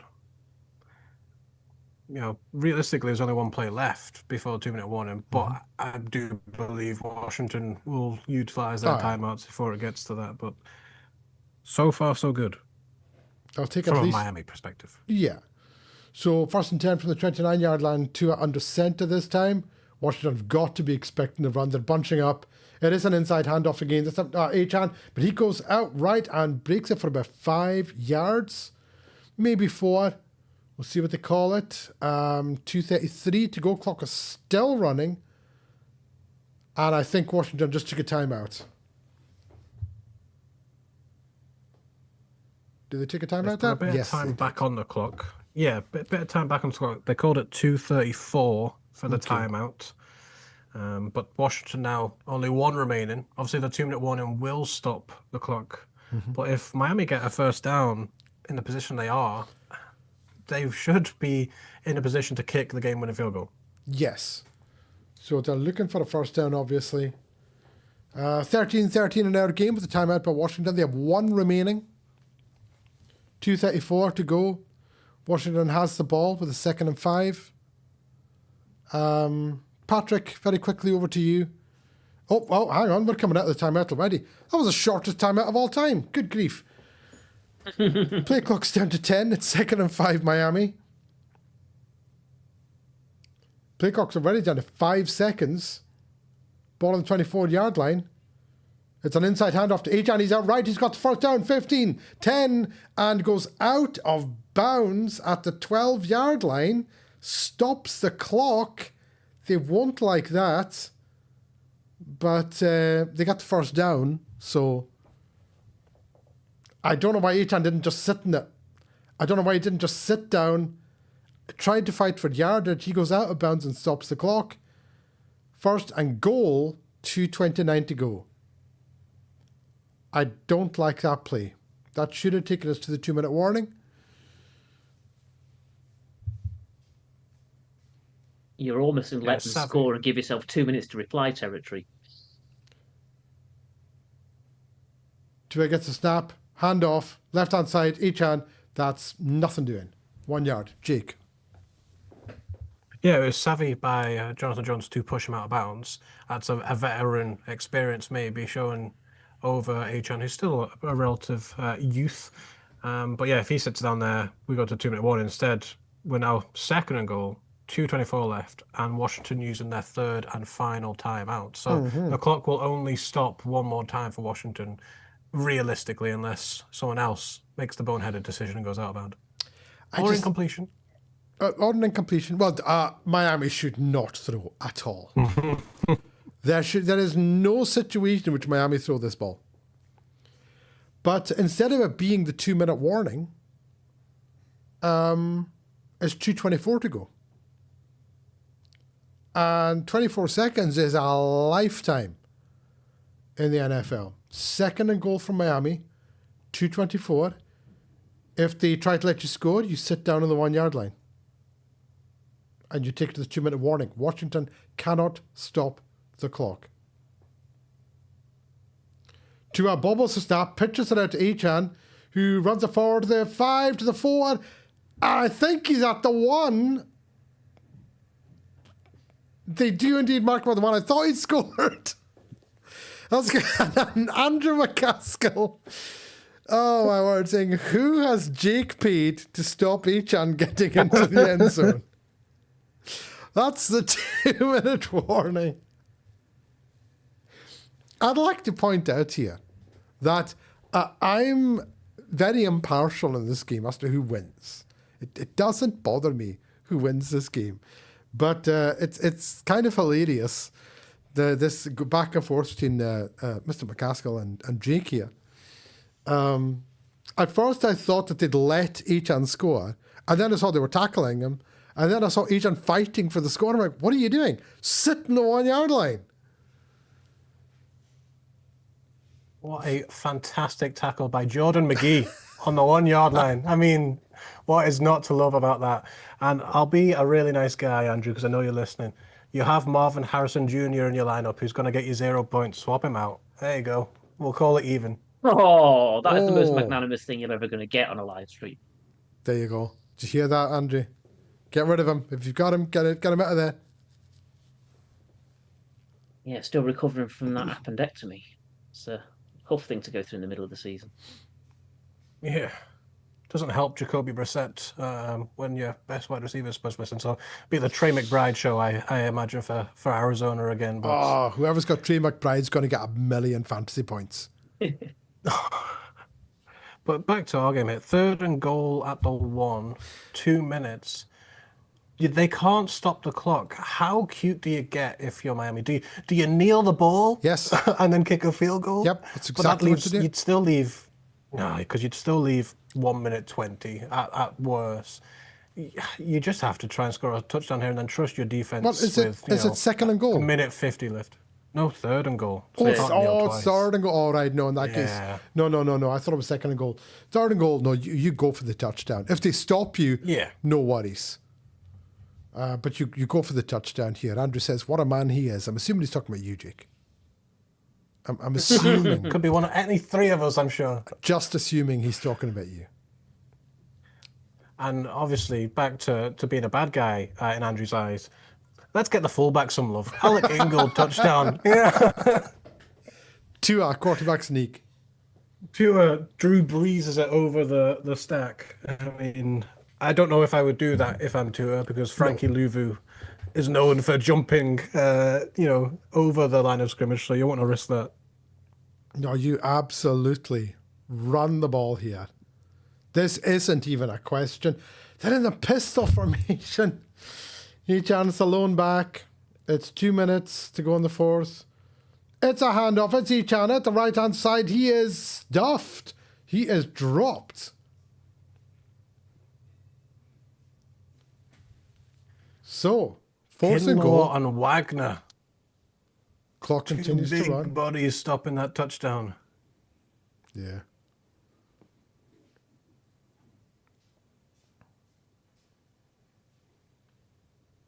It's a great block And you shed just- from Kinlaw. Miami are going to end up taking a timeout here to make sure they get this field goal sorted. Oh, yeah, they will.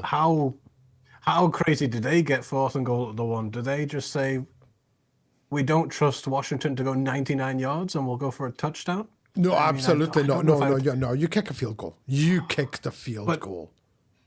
Counterpoint, you're 3-7. What do you have to lose here? You go for the touchdown, you get it, you've got 7 points to play with. If you don't get it, Washington Mariota-led offense has to go, well, I suppose they don't have to go 99 yards to score a touchdown, but they still have to go, 50 yards, 60 yards to have a field goal.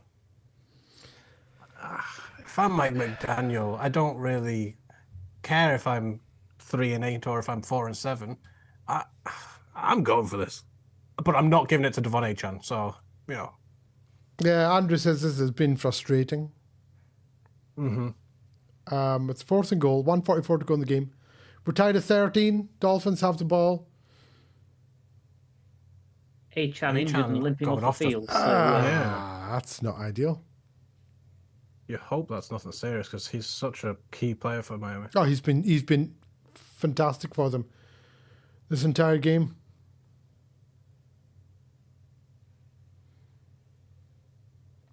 Limping off under his own power, at least, not being helped off. So. Yes. And the Offense Dolphins stays on the field. are going for it. I swear to God, if this game goes to overtime, I'm going to scream. And they can't call a time. They can't call timeout. You can't call back-to-back timeouts. So they can't draw them off sides. They're going for it unless Washington takes. Well, there's no timeouts. This is it. This is the play. This is the play. Dolphins, under centered, 1:44 to go. Fourth and goal. It's a handoff up to he is stuffed. Oh my word. That's a loss of 2.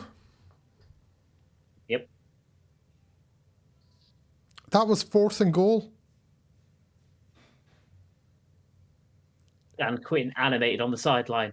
Actually, off the sideline, trying to get his players off the pitch. If the Commanders, I keep saying the Redskins, if the Commanders drive down and kick a field goal, the Dolphins have only themselves to blame. Because If they were in the hunt for the AFC East or the playoffs, I would 100% agree with you, Neil. So that you kick the field goal and you trust your defense. 3-7, 4-7, 4-8, 3-8. It makes very little for my man. I understand why they've gone for it there. I get your point. But, fans are looking at this going, can we get a win? Because we're only 3-7, can we get a win? Just do the sensible thing, kick the field goal, and trust that you can stop them from scoring a touchdown. Because now, yeah, okay, I'm going to hand over to Patrick for the Commanders. First and 10 at their own 3, 97 yards to go for Washington. Mariota in shotgun in his own end zone, back to pass, floats it over the middle, hits Debo wide open, takes it up to the 32. They've got a sniff of a field goal if they can hurry up here. Seamus, you made the right choice to live stream this rather than the Scotland-Argentina game. Oh, okay. I don't know. I've not been keeping tabs in Scotland-Argentina. I was very confused. Like First and 10 at their own 31. Mariota takes the snap. Inside handoff, gets a yard. Not fighting for that field goal. That is a playing for overtime play. McDaniel takes a timeout. McDaniel's taking a timeout. Plays into Washington's hands here. What are you doing? Ah, dear. I'm going to mute myself so I'm not shouting over Jake. Well, that's 2nd and 9. Miami can call one more timeout, but that's the only time the play is going to stop. So interesting here. I suppose maybe McDaniel's reading what you're saying. Washington were playing for overtime, and McDaniel says, I'm going to make you work for it at least. Yeah, absolutely. Because if you're genuinely trying to get into field goal range, you're throwing to the sidelines and trying to get out of bounds and get those chunk yardage plays. Anyway, Mariota in shotgun on 2nd and 9. Running back to his right.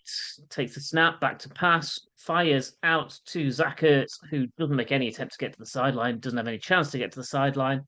Touchdown in the field of play. Looking very sore as well as he gets up, holding his back. Dolphins take another timeout. 1:05 to go. 3rd and 6-ish. That's because they now think they can stop Washington. Sorry, Jake, on you go. I had to say that. No, that's exactly what I was going to say. 3rd and 6. You're on your own 35. You're nowhere near field goal range.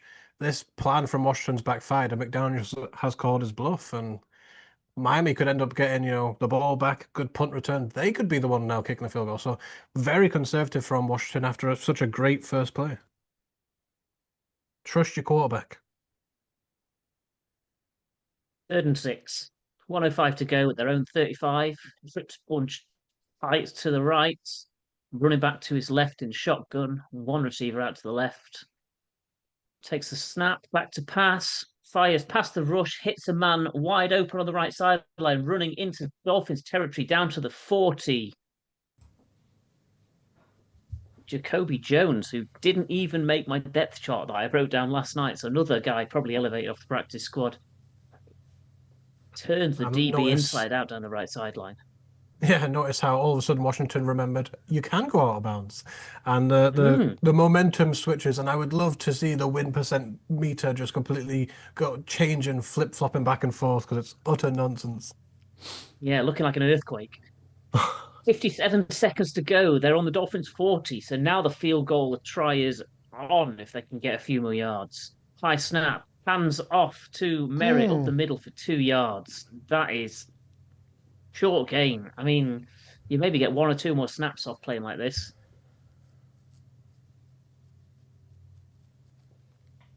Apparently in rugby union, Scotland were 21-0 up. Start of the second half, painful from there. There you go. Oh, they Atlanta Falconed it. You hate to see it. 2nd and 8, 28 seconds on the clock. Mariota is shotgun, takes the snap, back to pass. Fires right sideline, knocked away, could have been picked by 33. Jason Marshall.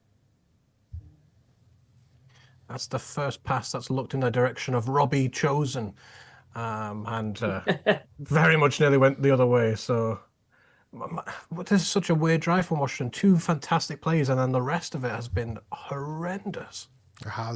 It has indeed. 22 seconds to go. 15 seconds on the play clock. 3rd and 8 out. Miami's 38.5-ish. Mariota in shotgun, back to his right. Takes the snap with 1 second to go on the play clock. Drops a long way back to pass. Fires a deep shot down the left sideline. Can't bring it in. Chris Moore. Is he down hurt? He's down hurt, I think, in the end zone. Landed hard on his right shoulder. Did the Commanders realize they only need a field goal? Yeah, he came down on his right elbow. So, but yeah, they only needed probably 5, 10 yards, and going for it all means this is going to set up what, a 56, 57-yard field goal. And if you miss the field goal, Miami have got this is a mess. Field goal is up. It's missed to the right. 10 seconds to go. Miami have a chance to walk it off. Oh my words. So Seamus says he bet on the Dolphins for this one, but he's still at the creek card. Right, get out of there. Won't be watching until 6 p.m. The rugby finished 33-24. Andrew McCaskill says we are so back. Yeah, the bet for Miami just went from dead and buried to very much alive. I mean, the field position now, on their own 38, they get the ball.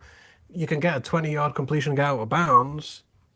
You get the field goal, or you probably just end up going to overtime. But Washington, man, 2 great plays on that drive. And then all I needed was, 5 yards, set up a nice field goal, win the game.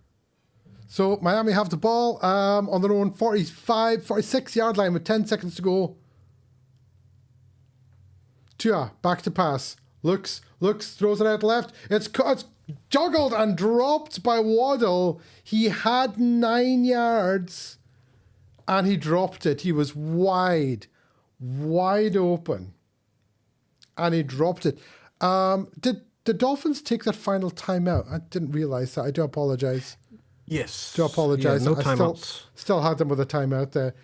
He turned his head as he tried to catch the ball. He had a second drop from Waddle. So now they're now only positive. The throw was behind him.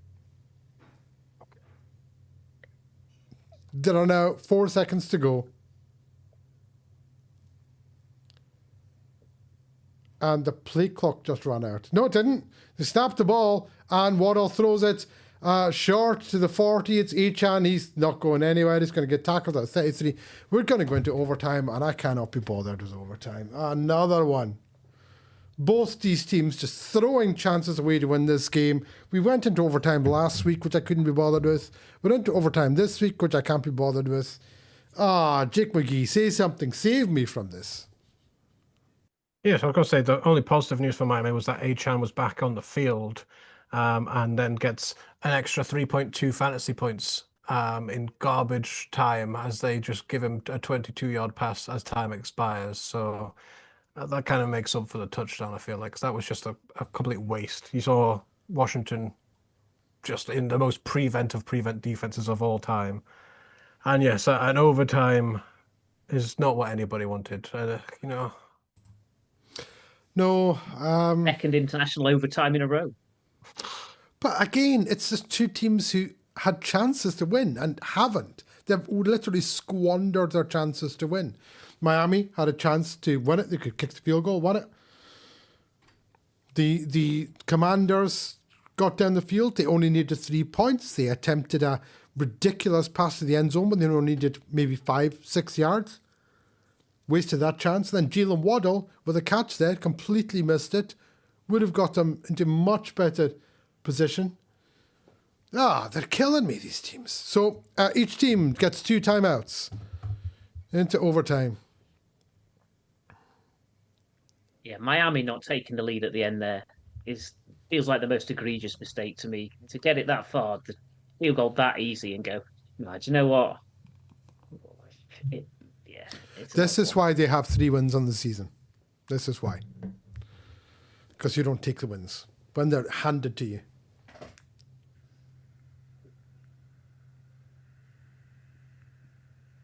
Progress for the NFL as they correctly identify the Commanders as the away team. Miami won the coin toss, and Tua, rather than saying defer, says second. We'll kick second. And then the ref looked at him confused and said, "Do you want to play defense?" And he's like, "Yes, I want to play defense." So Washington will get the ball. No, it's not a WinFL live stream without a coin toss fiasco. But it looks like Washington will receive the ball. Miami will know what they have to do when they get the ball.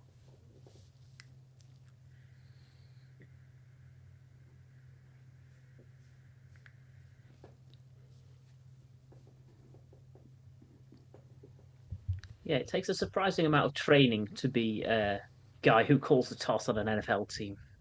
Apparently, Yeah, it really shouldn't. got to know that terminology.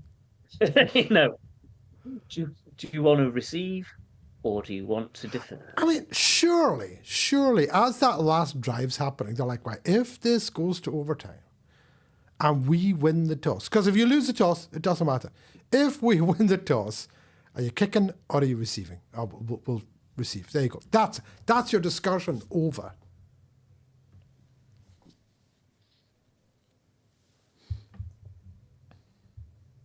I can't believe it's gone to overtime. I've got to go and get my dinner before 6 o'clock games, Jake. It's, look at this, it's 13-13, there's been field goals missed. You think, wow, it must have been a great defensive display. It really hasn't. No. It's been the offenses and the play calling just shooting themselves repeatedly in the feet. Yeah. And it's just, it feels like at this point, which team's going to make the biggest mistake and cost themselves this game? With any luck, one of these teams is just going to break off a kickoff return for a touchdown. Or we'll get a pick six on the first possession, and that'll do. Yeah. That's just way to end the game as a safety, isn't it, on the kickoff? Even better. Safety on the kickoff. Lovely. Yeah, the game does end with a defensive score. So if, Chop Robinson wants to just get like a sack fumble, that'll do us nicely. Everyone will be happy. Andrew will be happy he wins. We'll be happy we're free of this game. And the 6 o'clock window starts not long after. I mean, that's best case scenario. I did overhear the referee saying, if the game is tied at the end of the 10-minute period, the game is a tie. Like, wow, that was exhilarating. One of our least convincing referees in this one. Okay, Dolphins to kick off. I think a 16-all draw would be the result this game deserves. Kickoff is away. It's going deep. They're taking no chances. That's a touchback. 35-yard line. Because they don't care. At this point, Miami are thinking, right, if they score a field goal, we still get the ball. And we still get the ball regardless. So just kick it at the back of the end zone. And that's it. So the Commanders take over from 35-yard line. I'm going to hand it over to Patrick Jackson. Yes, Commanders in the huddle. 10 minutes to go. Play clock not yet started. Now it's started. Mariota looks like he's going to be in shotgun, which he has been most of the game. Back to his left. Debo moving across the back of the formation. Fakes the handoff, drops back to pass. Pump fake, fires, intercepted. 23 takes it out of the air. Oh. Jack Jones, up and down day for him, but he's handed the Dolphins possession in field goal range to walk this off. Going to get the quick overtime you wanted by the looks of it, Neosa. I hope so. Andrew McCaskill never been more back. Okay. Intended with Zach Ertz. Kick the field goal. There you go. Just kick the field goal. That's it. End the game. Yeah, right you don't need to run offensive plays. Don't need to run any offensive plays. Kick the field goal because all you need to do, because it's first down, if it's a bad snap in the field goal, the kicker can just spike it. You're second down. That's it. Such a slow developing play, that one. And the Commanders seem to have no receivers that can create any separation. So Jones covering it easily made the interception. So Tua is under center for the snap here, and he pitches it out left. And that's, is that Echan? I think it is Echan. He goes for 10, maybe 11 yards. I can't even see. It is Echan, yeah. So Echan picks up 11 yards. Now, kick the field goal. Just end this game.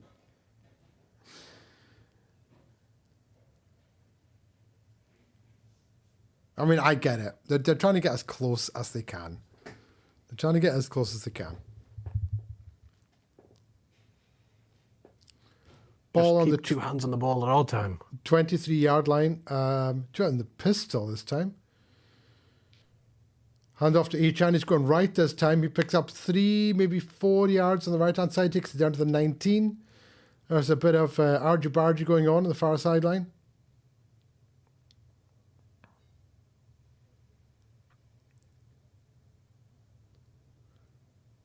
Second and 6. It was a 4-yard pickup for Achan. Dolphins are celebrating on the sideline. Don't do that. Don't do that until... It's too early for that. Way too early for that. Don't do that until that kick goes through the uprights. I hate teams who celebrate far too early. Second and 6. Tua under center. 19-yard line of the Commanders. 2 receivers to the left. It takes a time out as the play clock runs down. Unbelievable. What is going on here? Let's hook him now and get the field goal unit on, Mike.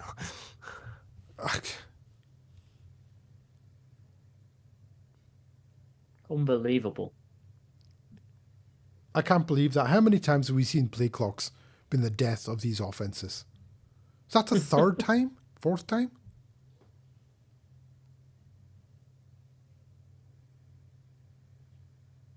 I mean, I don't know what you're listening for. You're handing the ball off.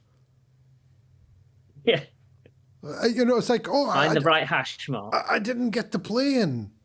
You should know by now which hash you'd kicker prefers, and you're just handing the ball off. That's it.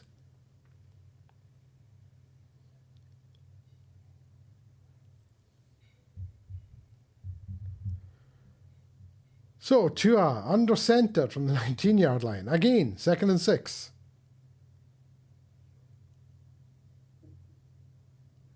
It's a pitch out left to Achan. He goes forward. He picks up the first down to the 12-yard line. 1st and 10. Maybe if the Dolphins just don't trust their kicker, they're doing what the Colts did last week and just give her the running back. Just give her the running back and score a touchdown. The game's over.